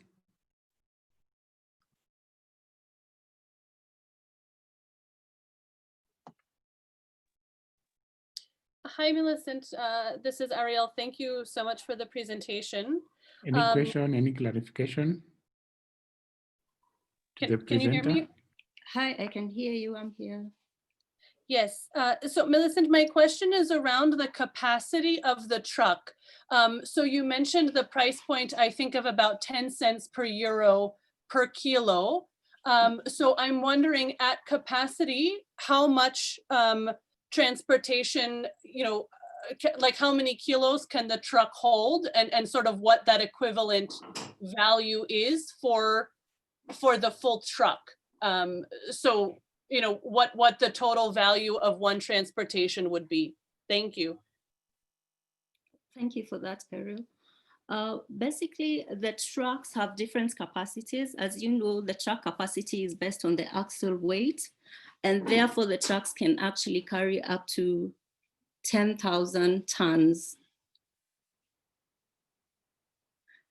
which then will also depend on the number of vendors that we are supplying to, which also ensures that there's very minimal losses in terms of obviously fuel to transport to the market. Does that answer the question? Yes, yes, thank you. Thank you, Millicent. And my question is very connected to what Ariel has just asked. And you are going to charge 10 cents, 0.1 euro per kg.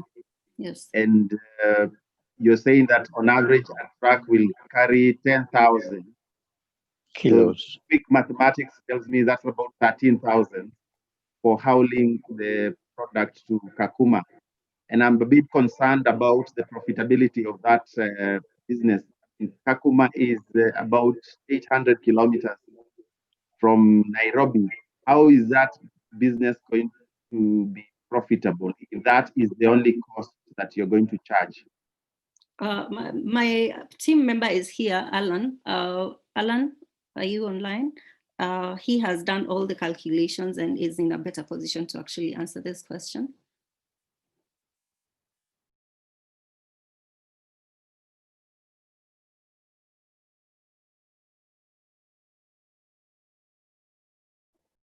Oh, sorry. It looks like Alan is not online. He is online, but probably not listening. But basically, we are not getting the produce from Nairobi. We are getting the produce from Kitale, which is where the vendors were actually getting their products initially from. So which actually gives the distance of about 300 kilometers to Kakuma from Kitale. So which actually then reduces the cost effectively. Okay, well I'm understood. sorry, Alan is here. I think I had a problem with my mic. If I may clarify a bit on the kilos and the cost that is raising concern. Go ahead, Alan. Go ahead. Okay. Yeah, with 10,000 kilos, for example, in one truck at the cost that we are talking about, which is about 12.5 shillings per kilo, that is quite a lot of money. It's more than actually 70 to 100,000 shillings for each truck, not 13,000. Actually, at the rate that you are talking about of 13, it is 130,000 per trip. Thank you. Okay. Thanks, Millicent. I just wanted to know whether you have actually tried this concept. Like, do you have a truck or two already on the road, and how has that been like? And also bearing in mind the security issues around that area, how does that play into how you do you're doing business? So just those two.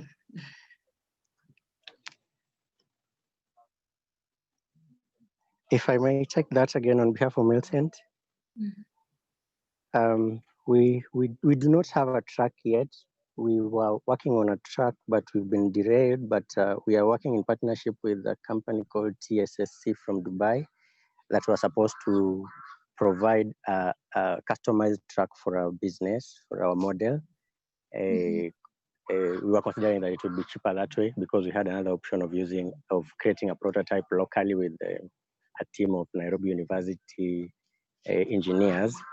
But we haven't started operating, but we are in very advanced discussions with TSSC from Dubai to provide us with a model of our first model.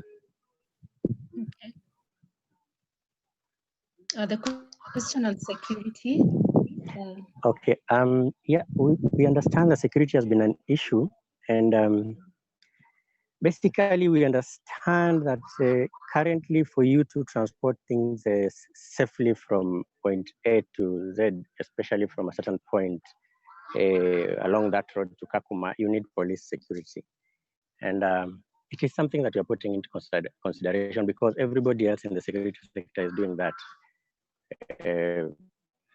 I think because of the stretch being so long and all those challenges, the government is also facing a challenge to provide that particular security. So it is something that we will put into consideration in our costs to have probably escort in those stretches that are dangerous, because we know that there are specific spots that are known to be not very safe, while others are actually safe.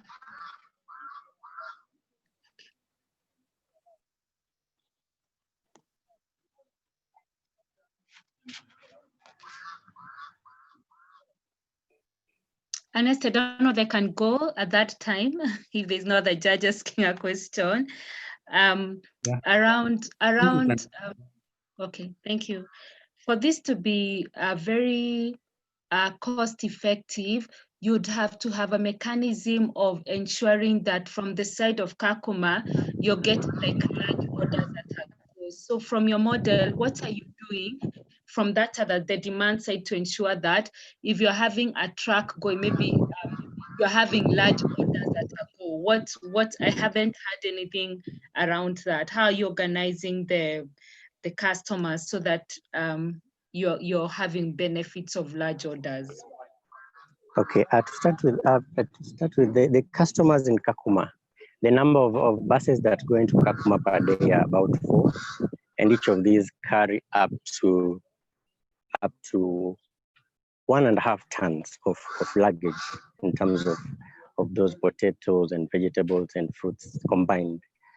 Now, having these from just one bus carrying 1 ton, 1.5 tons, and we have 4 buses, and each bus comes with luggage. It's very rare for them to hire trucks to deliver for them. So in a day, they get probably up to 4 or 5 tons in a single day. And this is not sufficient. It is totally insufficient, and it is only serving a small segment of people. Actually, the highly populated area of the refugee camps is not served. It is totally left out, or majorly left out. And we think that with a 10,000 kiloton truck, we can sustainably provide for this market very safe food. Okay.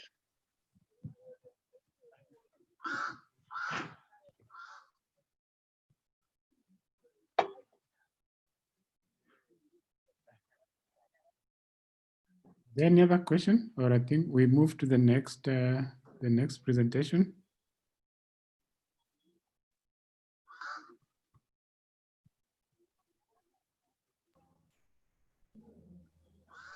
So we can have Zalisha. I'm a computer scientist. Back in 2017, while in college, my friends and I ventured into farming. We rented a 5 acres farm in Kericho, a rural town in Kenya. Due to unpredictable weather, there was a prolonged drought that year. We planted cabbages, 60% of this and our savings went down the drain. That year, Kenya lost approximately $2 billion due to drought effects. This is the normal challenge faced by farmers, climate change, and has led to increased farm losses, which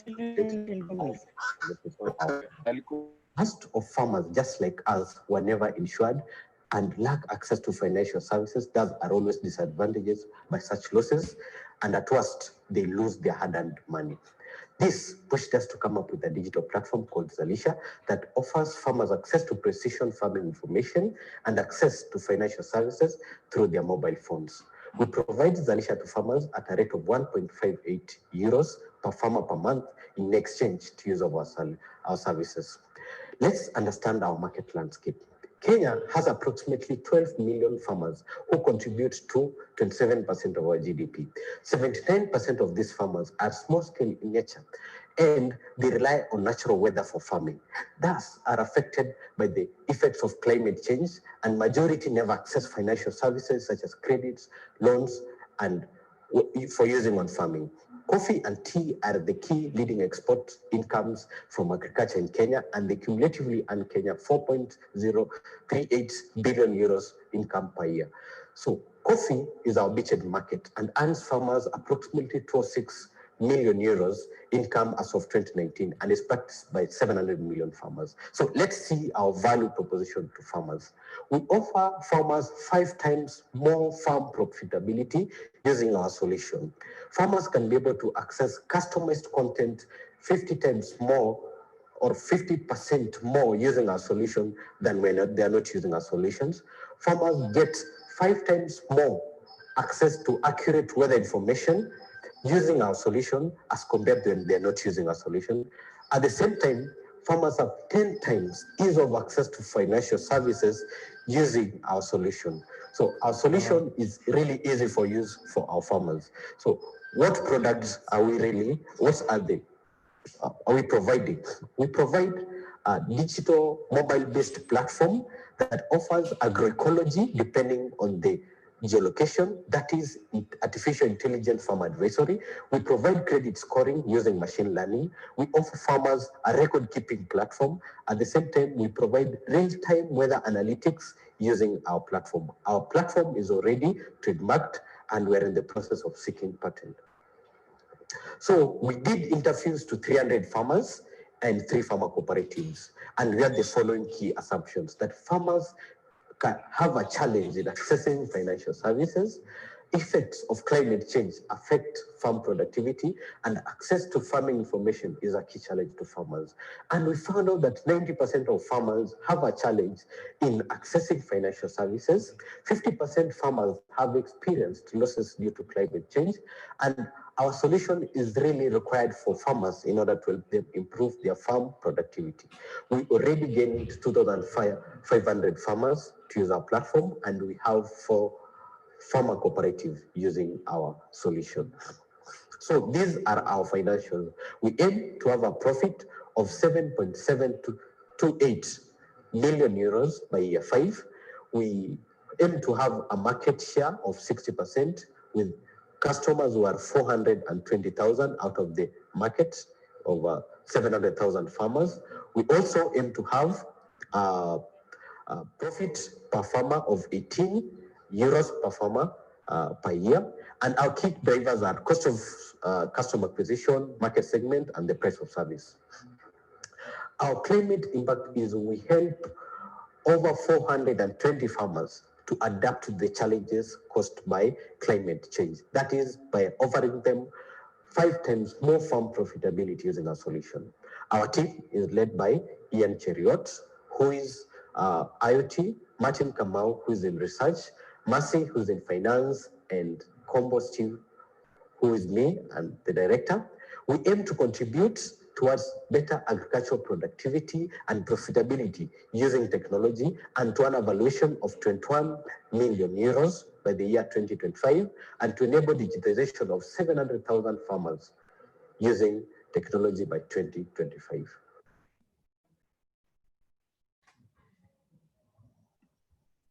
Thanks, Steve. So I'll invite our judges for any comments, questions, clarifications.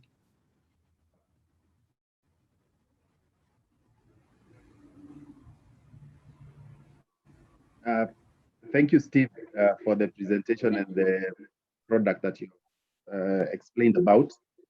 I think my question is, this is a product that targets farmers, provide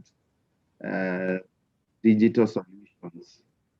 My concern is many of the farmers that you may be targeting, will this require to have smartphones? Because we know that many of the farmers do not have smartphones. Will that be a limitation? If I can answer that, our solution has modules that include SMS-based solutions. So what we do is, farmers who are not using a smartphone, we can help them be onboarded into the platform. But now our interaction will be mobile-based or using SMS to communicate, or USSD to communicate, which we have integrated in our platform. Okay, thank you, Steve, for your presentation. My question is around financial services. If you could just elaborate further how the how your product is helping with that, because it seems like it's a very key component of your product offering. Kindly just expound a little more. So basically, if we did interviews, we did a market research on our farmers, and one of the key challenges they were telling us, they cannot use farming as a business to be able to access financial services. And when we analyzed this into one of the approaches that we had was to enable farmers to do record keeping on our platform. That is to enable farmers to be able to do record keeping by recording if it's how much they've been taken maybe to a coffee cooperative for coffee farmers. And then we can be able to use that to be able to give them a credit scoring to be able to access financial services. Currently, we are dealing, for instance, with a coffee cooperative that normally gives the farmers based on the trust that they have. But this is not backed up using data. So we are using our solution, using the record, the farm productivity, the farm, the productivity, what they have produced, and the acreage of the farm to be able to give them to be able to give them like a credit score to enable them to access financial services. Yeah. Have I answered you? Yes, you have. Maybe you could comment on if you have any partnerships with financial services, any financial services providers. So currently, actually, we have one interested, actually two interested. There's one cooperative that is Pioneer FSA, and then there is also National Bank, but we are not yet to onboard them because we are still like testing with our farmers, with one of our clients to be able to be 100% certain of the model trackability, of which we are almost done. But for the partners, we have two that are ready to onboard, but we might look forward to have any interested partner to come on board, especially to offer farmers in the different locations and different value chains. Yeah. Thank you, Steve, for your presentation. I have a question which also touches on the financial services. You spoke about the reasons why the farmers are unable to access credit and the vulnerable nature of farm produce.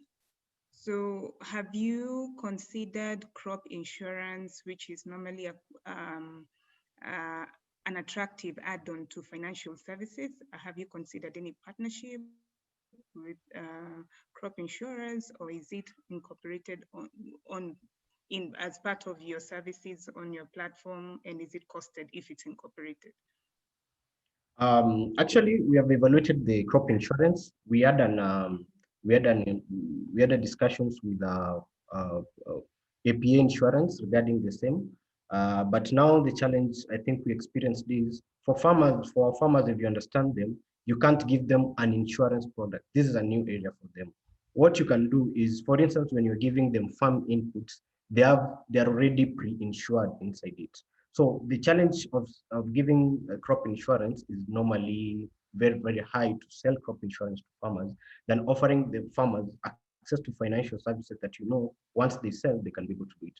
But as well, we are also seeing most banks have been given the license to have insurance agencies inside them. For instance, if you go to National Bank, it's not only a bank, but they have an insurance inside it. Almost all banks right now have been given the license. So by us onboarding a financial institution on board, they come full board with all those services. Okay, and are SACCOs also offering insurance services, or are they embracing or requesting for insurance services? Yeah, most farmers are requesting it, but the challenge is the approach. You see, and that's where we're coming in. You see, because the challenge is, if you tell a farmer that you pay this amount of money for insurance, it becomes so difficult. For instance, if I can give, there's a big leading insurance agency company in Kenya that is in April. I've forgotten the name. They're the ones who not APA, it's forgotten the name. They give the insurance to farmers, but the biggest reason why farmers don't take it, they look at insurance as if it's a product for the rich. That's one challenge. The second thing is processing of the proceeds from insurance normally take a long time for farmers to be given. So, and which is it's normally a big challenge. And then thirdly, the the infrastructure, the algorithms that are used by Climate Smart to be able to give farmers insurance is normally weather-based only, which has to take consideration of several other factors of productivity, which now makes insurance for those farmers who have taken to be a bigger challenge. So whatever we are doing is we want to be able to use our system to be able to provide a credit scoring that we can give a farmer, and based on that, a farmer can be able to access any financial services, ranging from access to insurance, access to loans, and all that. So that's basically our model. Okay, so I was looking at insurance as a service which is coming, which is being demanded by financial services, and this would help you solve, solve the problem of ease of access to funding. Are you finding that the financial insurance would, would be more inclined to offer insurance to these farmers if they do have insurance? Is that a demand coming from the financial services side, or it's not? They're not actually. Most financial institutions, what they want is to be able to find a platform to reach the small scale farmers to offer them access to finance. Yeah. Okay, okay, got it. Thank you.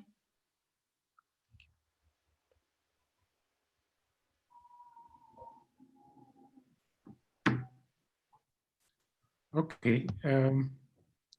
So if there are no further questions, so I will move to our next session. And our next session will have a small break where we'll have a presentation from two of our previous winners. They'll also be sharing with you their stories.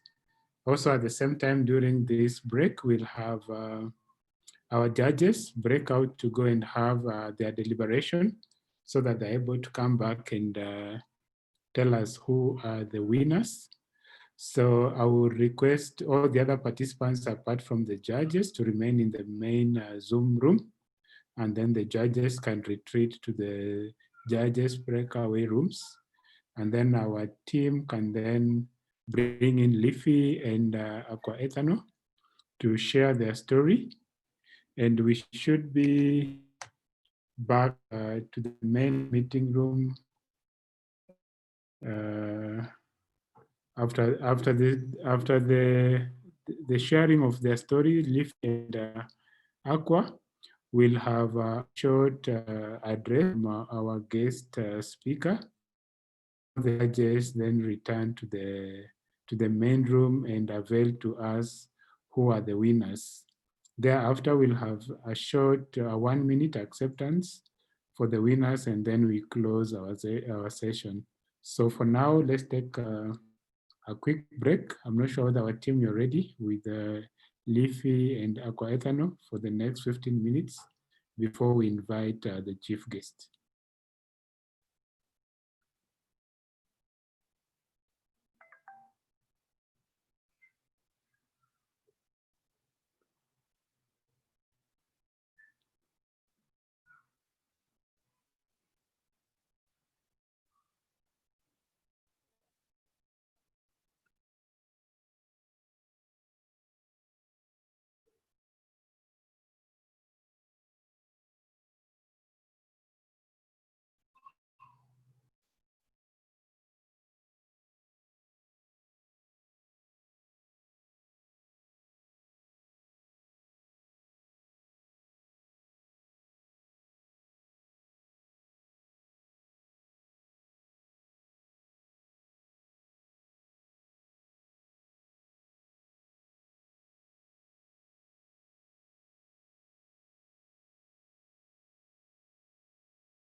Hi everyone. My name is Peter Gashanja. I'm representing from Leafy Life Limited.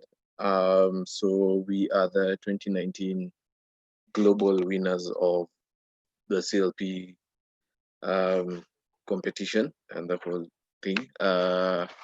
So basically, what we do is cycle waste diapers to make a fuel, and I would say I've been invited to basically talk about my journey and how so far what we have achieved so far. So ideally, I would say that in the beginning we went through the training from around July. Now finals were in August, and KCC really helped us in learning and understanding other basics in required in business other than just the innovation. Sorry, other than just the innovation.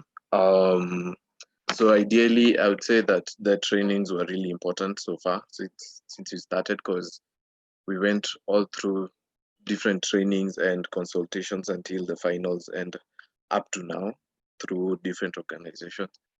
I would say the trainers, especially Lawrence and Jennifer, were really helpful in terms of the trainings, teaching us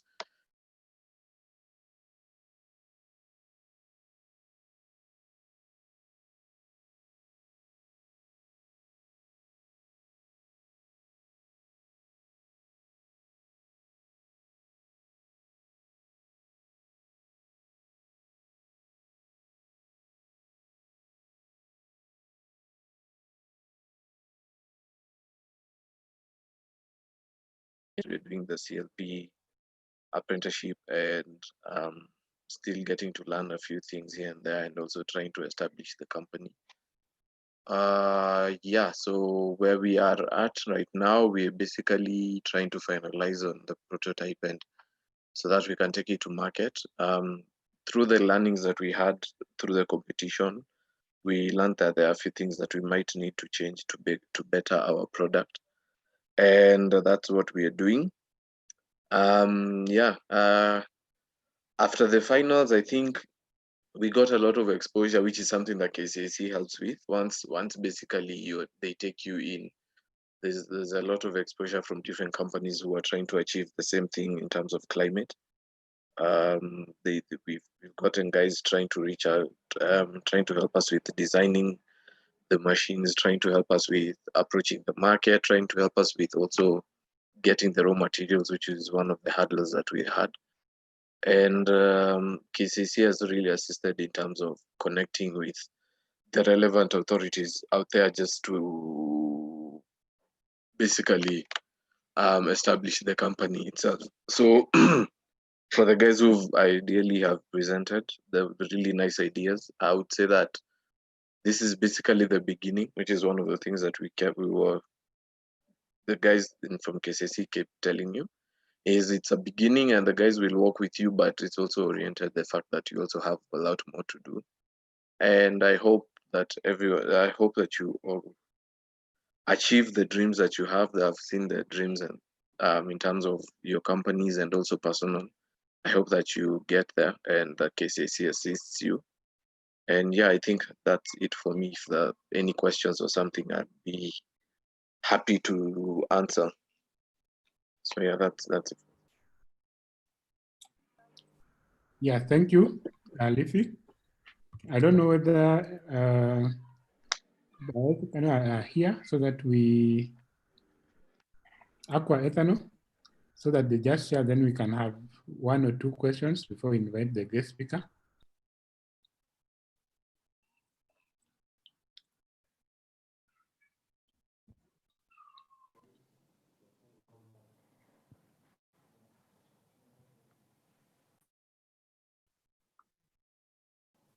Hello, everyone. Sorry, go ahead. I was going to give for one quick question for Peter, if that's okay. I think we can preserve it so that we hear from the next speaker, then we can ask both of them.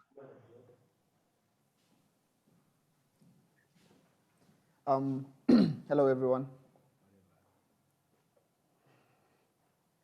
My name is.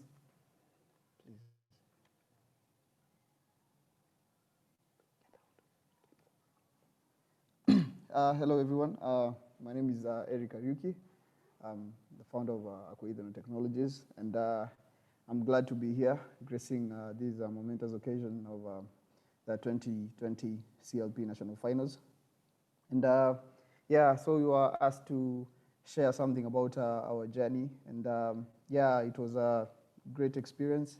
Started probably in 2018 when we attended the African Carbon Forum at the UNEP headquarters, and we happened to interact with some of the KCIC staff, and I shared some of my insights, and they told me of CLP, and we got to apply, and yeah, out of the 110 applications that were there back then, we managed to get to the top 15, and we graced the national finals, which happened in September 28, 2018.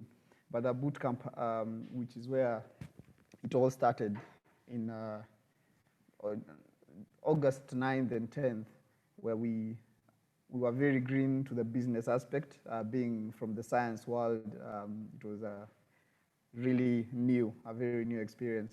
And we learned a lot from how to package our ideas to how to present it all in an audience and maybe even get global attention. So well, the trainers were Franz Nota and Lawrence and Jennifer, who taught us a lot of whatever we needed to learn to present our ideas during the national finals. And it was a steep learning experience, especially if you're not really, we should not, like if you're not new, if you're still new into the business world. So we managed to finish that, and we progressed to the global finals, which were in Edinburgh, November 1st and 2nd in 2018. And we were also nominated for for one of the Theme Awards. But unlike Peter, we did not manage to emerge victorious. But yeah, we had very big shoes to fill because the previous year, Boniface had won the award. And but it was a very good experience because finishing that and getting to the global finals, the top 16 was still a very big achievement. And it basically showed us that no one sees whatever you're doing as clearly as you do. And life is basically like a bicycle, just keep balancing. To balance it, you must keep moving. And we made our small strides, and we are still moving on. So as of now, from the experience, we learned a lot through networking. We still have some networks from then. And we got some funding opportunities, which we were still applying for. And we got some very insightful keynote addresses, as well as the exposure, the much needed exposure. Traveling to and interacting with people from all over the world who we still are in contact with now is still something big. And we maintained a close-knit relationship with KCIC through advisory. They have helped us through working on our patent applications and all that, and securing funding. We're also part of our 2019 Tony Elumelu Foundation entrepreneurship program, and we completed successfully. And Kennedy Mugo and Felix Magaju have been really instrumental in our journey as Aquaidon Technologies, and we still hope to work with them better. They've gotten a lot of advisory and professional services from them. Right now, what we are doing, we're still fundraising because, as you might know, the energy, whatever we were doing is really capital intensive, and it requires a lot of preparation. But so far, so good. We're still making small strides, and we're still progressing. We are currently working towards testing and standardization of our product, and we are currently working on a new product called Fuel AI that integrates metagenomics and machine learning into second generation biofuel production. And we hope to reach a larger audience. That's not the small audience we intended, not the small customer base we intended to reach with Aquaidon or biofuel, which was made from water hyacinth. So with that, I hope I've tackled most of the things, and I'm really happy to have graced this occasion. Thank you.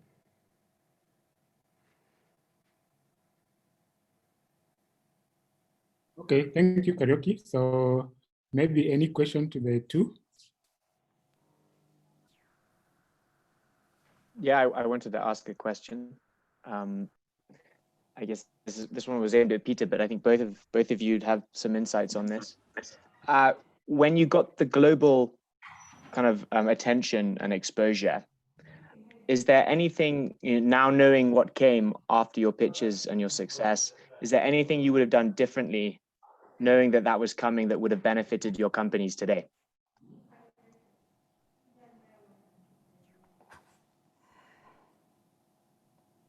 Maybe Peter, you can go first.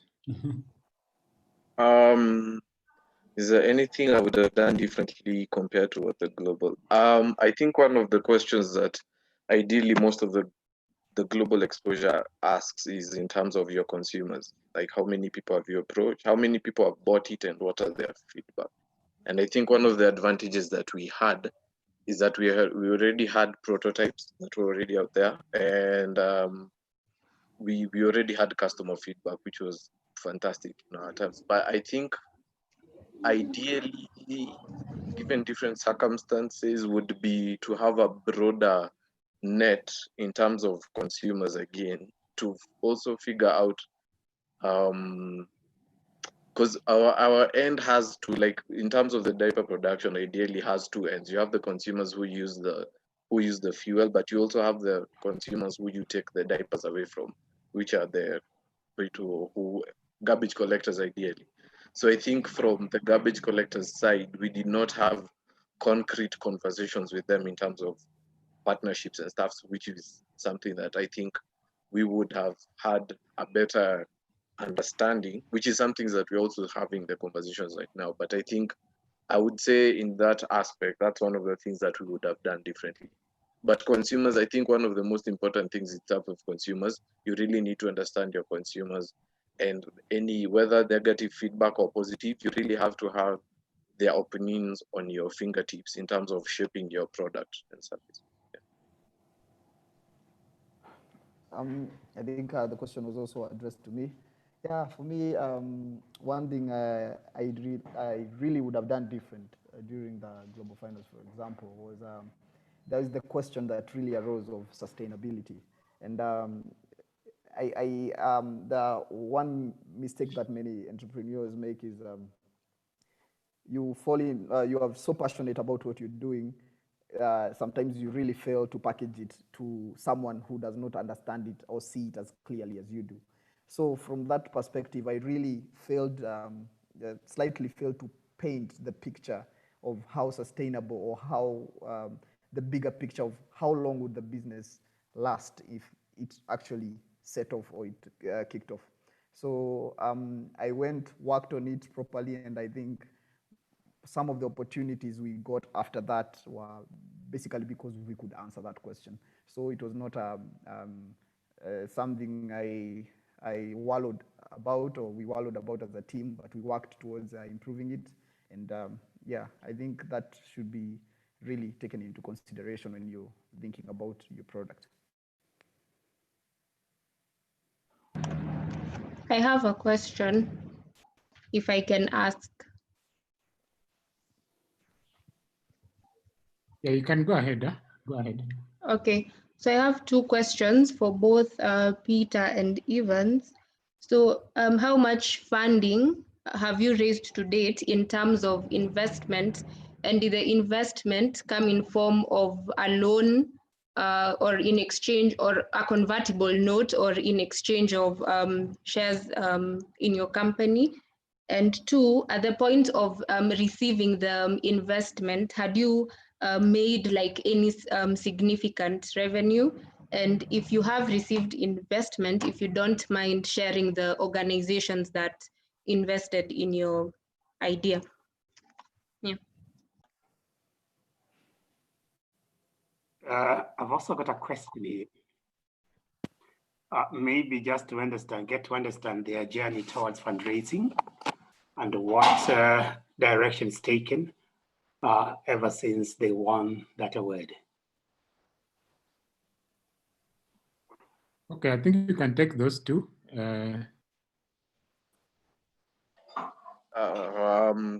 I think in regards to, I don't know if Eric has faced the same thing, but I think in regards to energy, especially clean energy and in care, ideally what my company is doing, it's a very mechanical, intensive progress. Like it's not easy to start. And one of the things that we've had issues with is designing the machines that are necessary to do that. So one of the key questions that we've always had, especially one of the companies that we are working with is ASME, keeps asking the gap that we have, and one of them is in machines.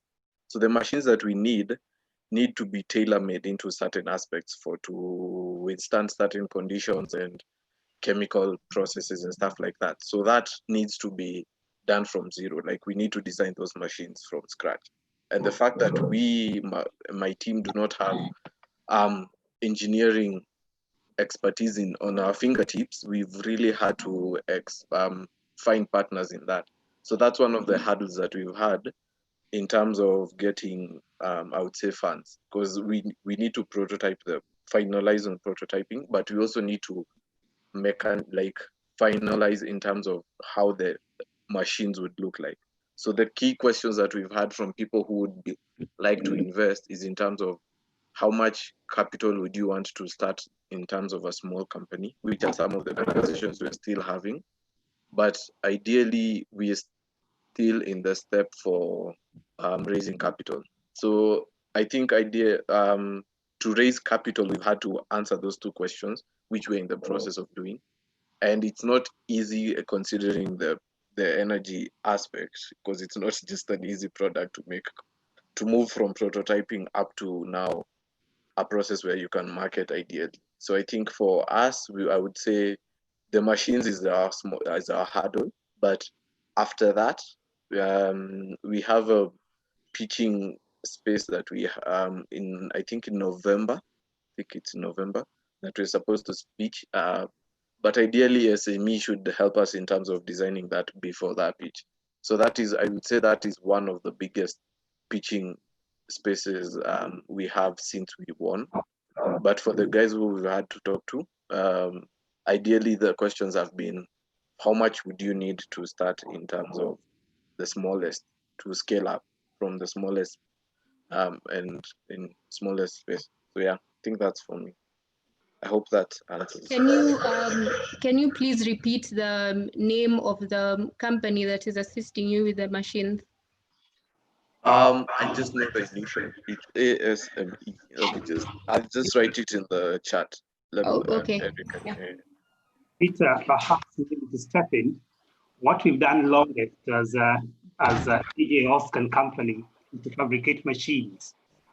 We manufacture machines and sell locally and internationally. So if you're not scared, then you could share and one day come in and we could help you on that, because we design and fabricate, and we're in all this recycling space. Okay. That's fantastic. I think I'll also talk to you later. That's fine. Right. Okay.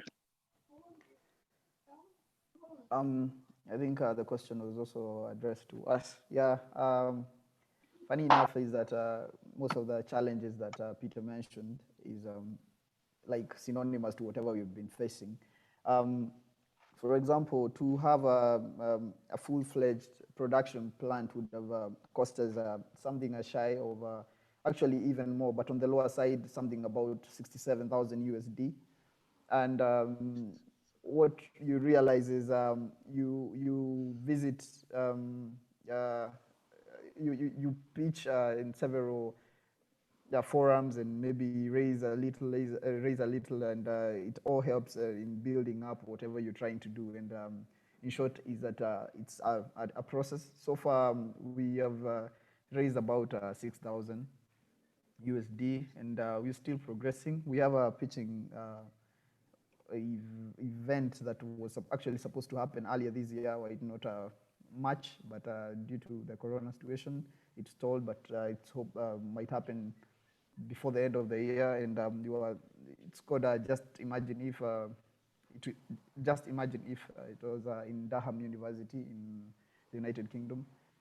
But that was the next chance that we really intended to, because we were shortlisted among the 10 finalists, to be able to also compete for more funds and more research facilities. Actually, this was more into research, prototyping, and developing whatever we are going to do for the market, rather than just getting the funding for you guys to do whatever you want to do. So here you're also getting the expertise from other stakeholders who might help you develop the product that you want to actually develop. So that was one of the, those are a few of the chances that we have gotten, and also from the Tony Elumelu Foundation. Yeah, and we are, it's a journey, and we just make the small steps and continue growing. And one of the other challenges is that there are people who saw us from a global perspective, and they actually think we're already functional, and they really want to partner with us, but then we don't have a final product yet. We are still finalizing with prototyping, and then we also have to do the testing, standardization, and several certifications before we can actually roll out our products to the market.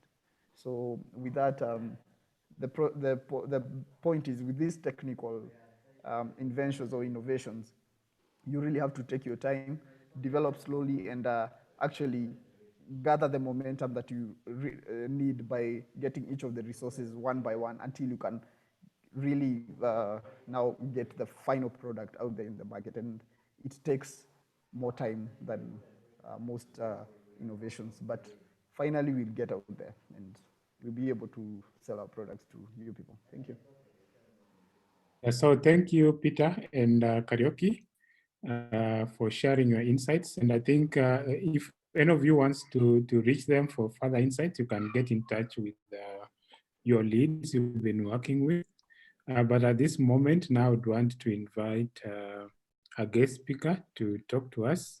Edward is the CEO of KCIC. So Edward, welcome to share some insight with us.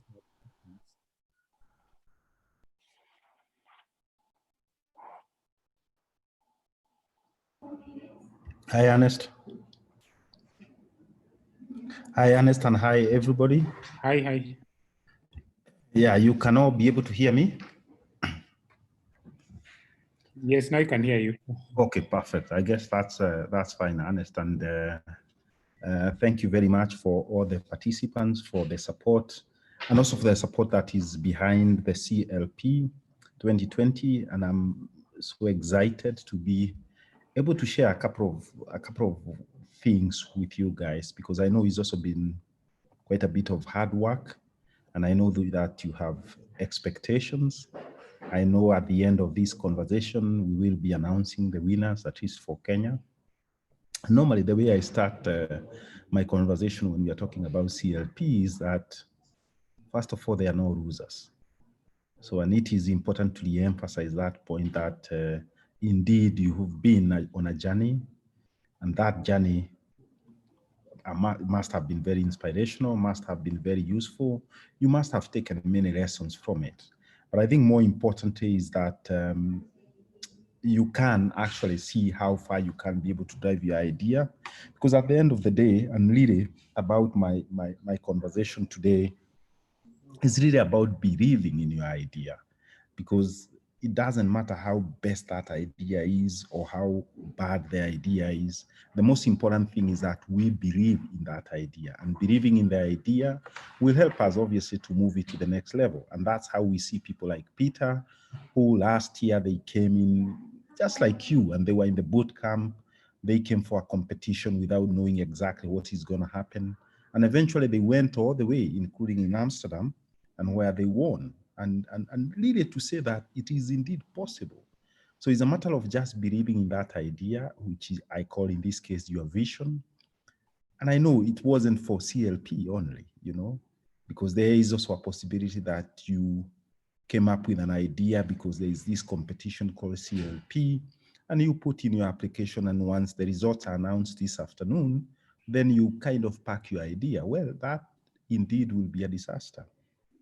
It will be a disaster if you pack it, because truly it means you don't believe in it. It was only for competition, if you like. And yet there is a lot of impact that you can be able to derive from it. There is a lot of impact that Kenyans can be able to drive on it. And more importantly, also globally, there is quite a lot of impact that we can be able to achieve, especially in terms of mitigation of and adaptation of climate change. So therefore, I really want to urge you, despite what the results will be, let's carry on. Where I know that we will be announcing 3. I know Felix and Tim and McKenna, they are always looking for more, you know. It's not only the 3, probably they have a solution for those who will be top 10 and even further on. And those who are showing that indeed they believe on the idea, they will definitely be supported. So in that case, then I hope that I've overemphasized the fact that it can be taken forward, irrespective of whether it win or not.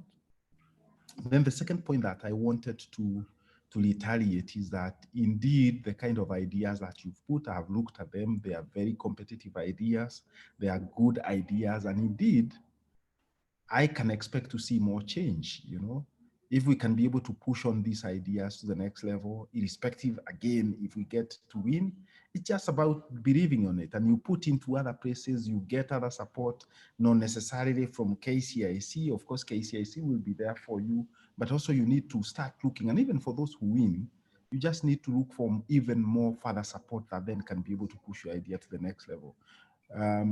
That said, and I should have said, in terms of the support that we can be able to provide within KCIC to make your business ideas to be bankable, because we know they are ideas.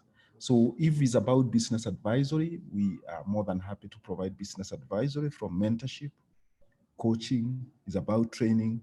It's also about looking at your business model and seeing how can we be able to optimize your business model. Beyond that, I think one of the biggest challenges that you will face, especially because there are new innovations, there are new ideas, is that the policy framework might not be enabling as you would imagine. And that's where then KCIC, together with other like-minded people, we will be able to hold your hand to unlock those barriers in terms of policy issues, in terms of standards. I'm sure Peter would mention that well, the business case is there, but there could be some restriction, may it be NEMA, may it be KEBS, may it be, name it, KEF. I mean, it could be different sort of regulation, different part of standards. And our job really is to unblock that and to help you to push it beyond that. And we do appreciate the fact that some of the things you are coming up with are innovative, and innovation is always ahead of policy. I keep on telling people that indeed this is the elephant in the room. And so as you try to develop your ideas, try to see what roadblocks can the policy issues be able to put within your organization. Of course, financing is another big challenge, but I say money follows ideas. So if you have a solid idea, you have people who can help you to make it bankable, where KCIC is one of them, then indeed we will be able to fundraise and we'll be able to take it forward. Because at the end of the day, why are we bothering doing this? Why do we invest so much time in such kind of things? It's really to make impact. And I guess that's what should be the driver. That's what should keep you running with your idea, as opposed to looking for a job in Safaricom or any other organization. You know, believe in that idea and the change that you can make. And based on that change, then it keep you awake. You know, you can wake up at 4 a.m. and work on your idea. You can be able to see transformation. And that is what, again, we will be counted. And at the end of the day, remember what matters is the impact, the difference that you are making into our world. And I hope that you are all equal to that task. You will be able to make changes. And I'm really, really looking forward to support. Whether you win or not win, please feel free to contact us. We have your details. You can be able to reach out to us, and we can see how can we be able to help you to achieve to that, because we don't want ideas dropped at this stage because they didn't win. They were not top 3. Not necessarily that you must be top 3 to be able to win. You know, you went to high school, you went to university. There are people who probably failed, but they still succeeded. So it's exactly the same scenario that I'm putting to you. You just need to, again, to push a little bit harder, and it will be done. Well, I think with those few remarks, Ernest, I want also to take this opportunity to thank our judges or the jury who have been supporting this process. I think I also want to support the well, should I call it the back office, the logistic guys, the one who've been tweeting, the one who've been organizing this connection, the one who've been making the checks, the ones who've been tallying the scores. All of you, thank you very much. Thanks a million for your support. And more important is our participants, our competitors, those who are in the cohort. Again, thank you very much for also showing your ideas and trusting with us. And we hope that the best one will win. And you know, even those ones who will not win, we'll see what we can be able to do. And also for the KCIC team, really appreciating for the effort, guys, led by McKenna, led by Felix, and the rest of the team. Thank you very much for the effort. Well, with that, Ernest, I want to be guided what should be the next steps, so that then we can be able to move it to the next level. So thank you, Edward. So I think we need to move to the next level where we are announcing the 3 winners. Our judges are done. So I'm not sure whether they've already sent you the names. So you will be announcing from number 3 to number 1.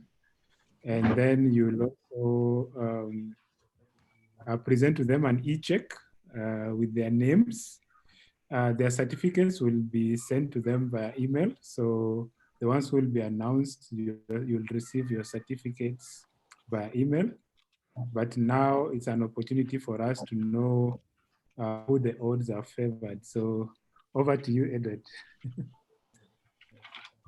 Yeah, so well, somebody want to say something. Solomon want to say something. Yes. Yes. Let's just get hold on.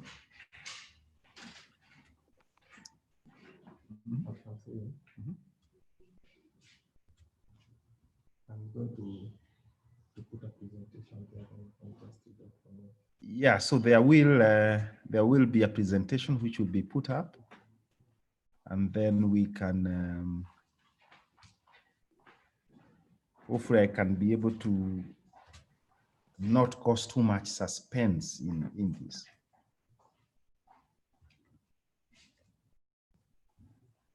Judge Purity Wainaina, how was the competition?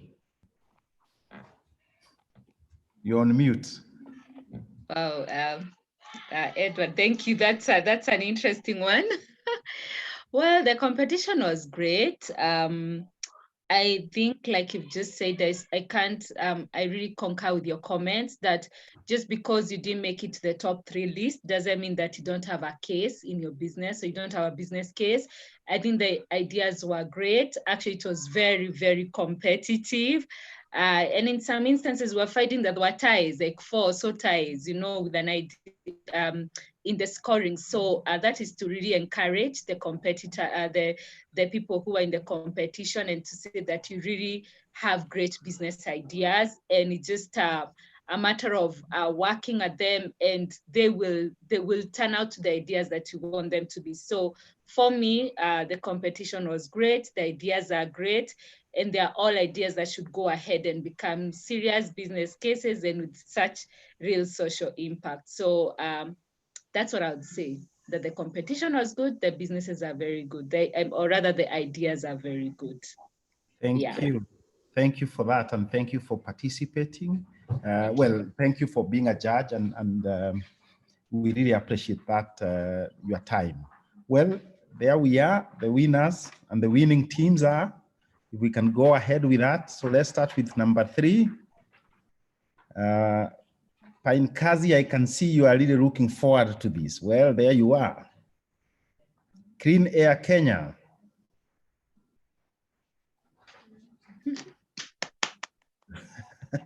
So that's our 3rd. Then looking at number 2.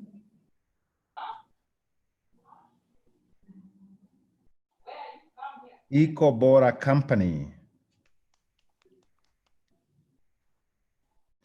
And the number 1 is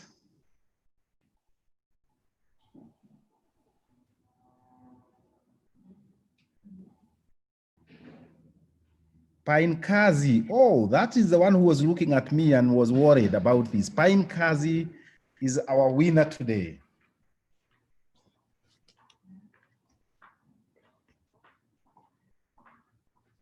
So that's how we tallied it. That's how the results are. And I really, really wish all the best to the 3 winners. But please note that for the rest of the people who didn't win or are not top 3, I still continue saying that you had brilliant ideas and you should not shy away from those ideas just because you are not top 3. There will be definitely an arrangement, which I'm sure McKenna and Felix and the rest of KCIC team is putting in place, and where we will be able to try and see how we can support you. So once again, congratulations to you all. And I'm looking forward to see you guys showing the best as when it comes to the regional final, which is coming soon. And hopefully you will not let us down when it comes to the international final, because indeed the threshold is massive in the sense that we must be able to win. Last time we had Peter and team winning, so we do hope that you can also be able to win, one of you, and we look forward to that. So thank you very much, and I hand it over to you back, Ernest. Oh, thank you for the winners, Clean Air, Ecobora, and Pinekazi, for that fantastic job. And we wish you all the best as you move forward to the regional finals. So you will be given you'll be shown your dummy checks. So we just want to congratulate you for that. And I want to give each of you just a minute to accept your winners and just share with the others how you feel. So I will start with Clean Air. You have 1 minute to just share with us and accept being a winner.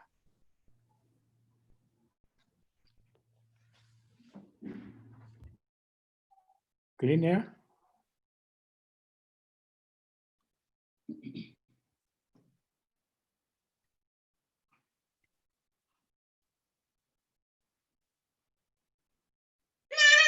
Yes, I am here.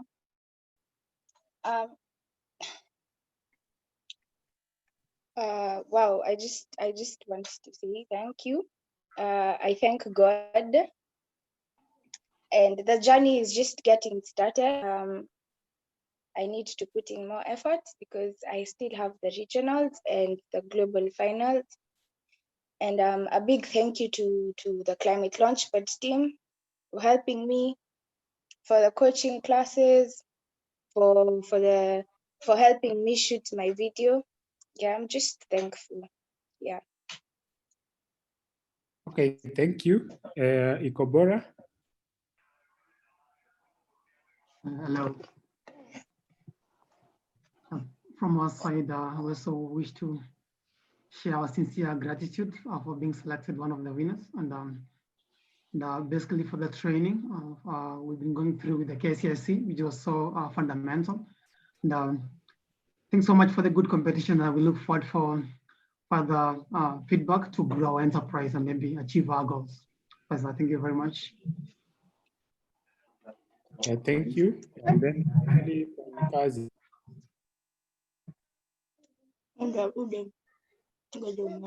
I just want to say that I'm so excited right now. I'm so happy.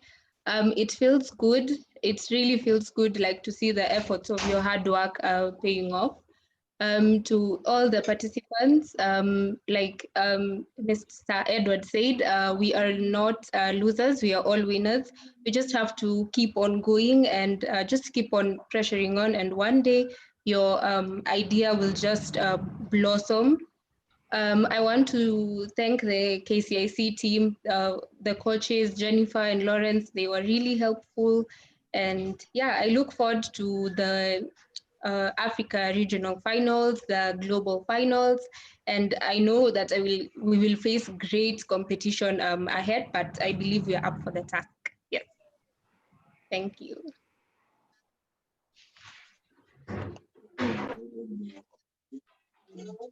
Thank you for the presentation. We'll see how you manipulate the physical check later about the money. So, Solomon, maybe how do you go about that?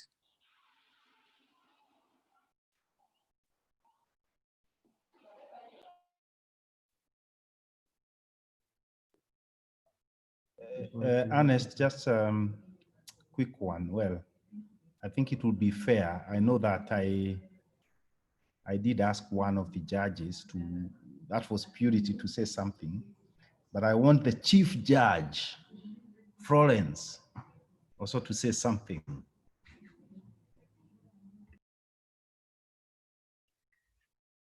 Thank you, Edward. It's always an exciting opportunity to be back here to judge and to be able to engage with the entrepreneurs.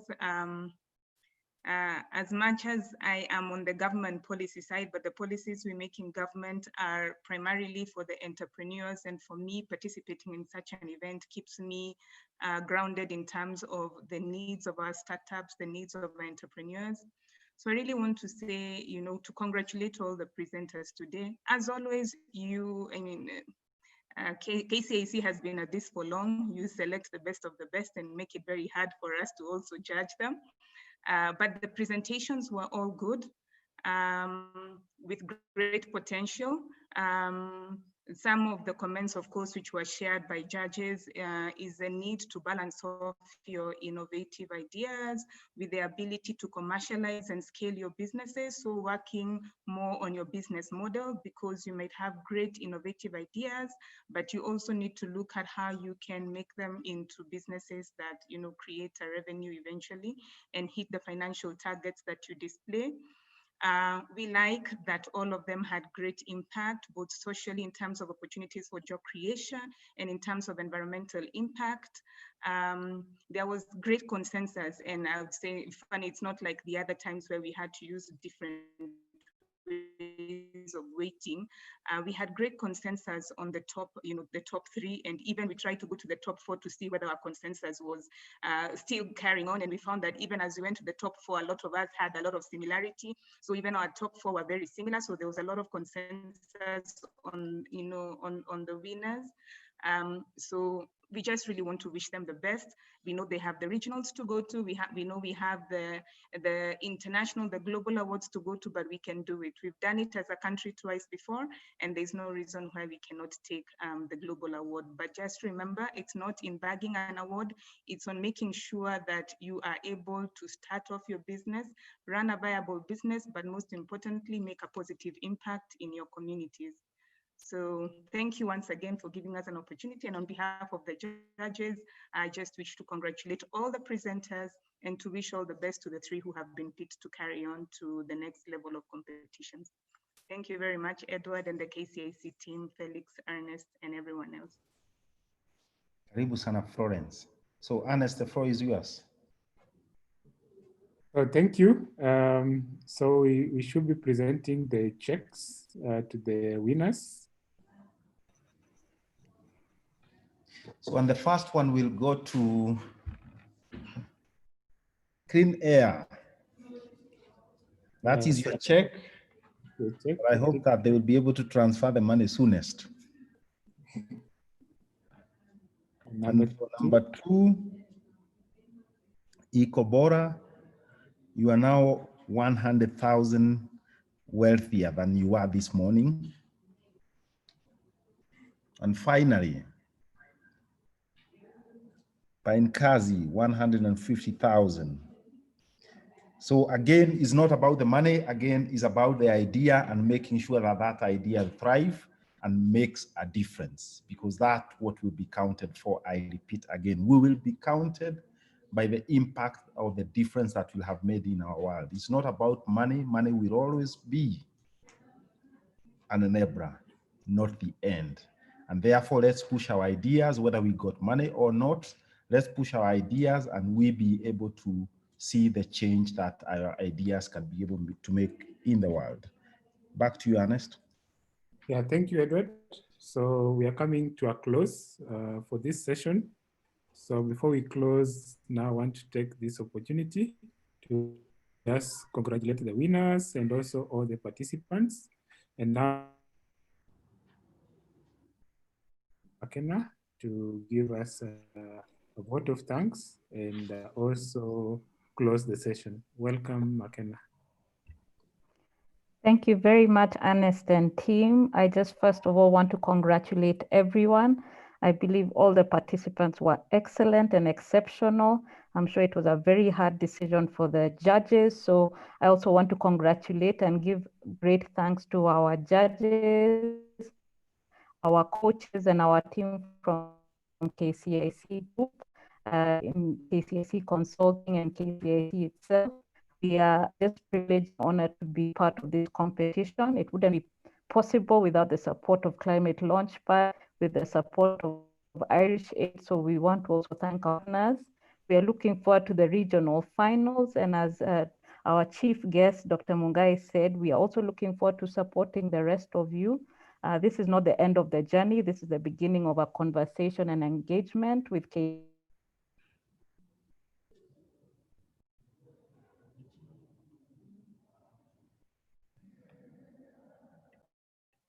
I hope I'm back. Hello? Hello? Yes, we can hear you. Yes, I'm so sorry. So I just hope that I was just saying this is just the beginning of a conversation with KCIC, and we look forward to supporting you as you go forward with the regional finals and also engaging us on another level. So I want to thank especially the team at the back end, Felix and team, Benjamin, everyone from the communication side, the facilitators. We are so appreciative. And I wish you all the best and congratulations once again. Thank you, Ernest. Yeah, so thank you. So we've come to a close for this session. So for the winners, congratulations. For those who are not winners, we are not losers, we'll see how we can also support you. And we will be reaching out to you to see how we can just support you in this journey. So from our end, thank you, and we wish you all the best.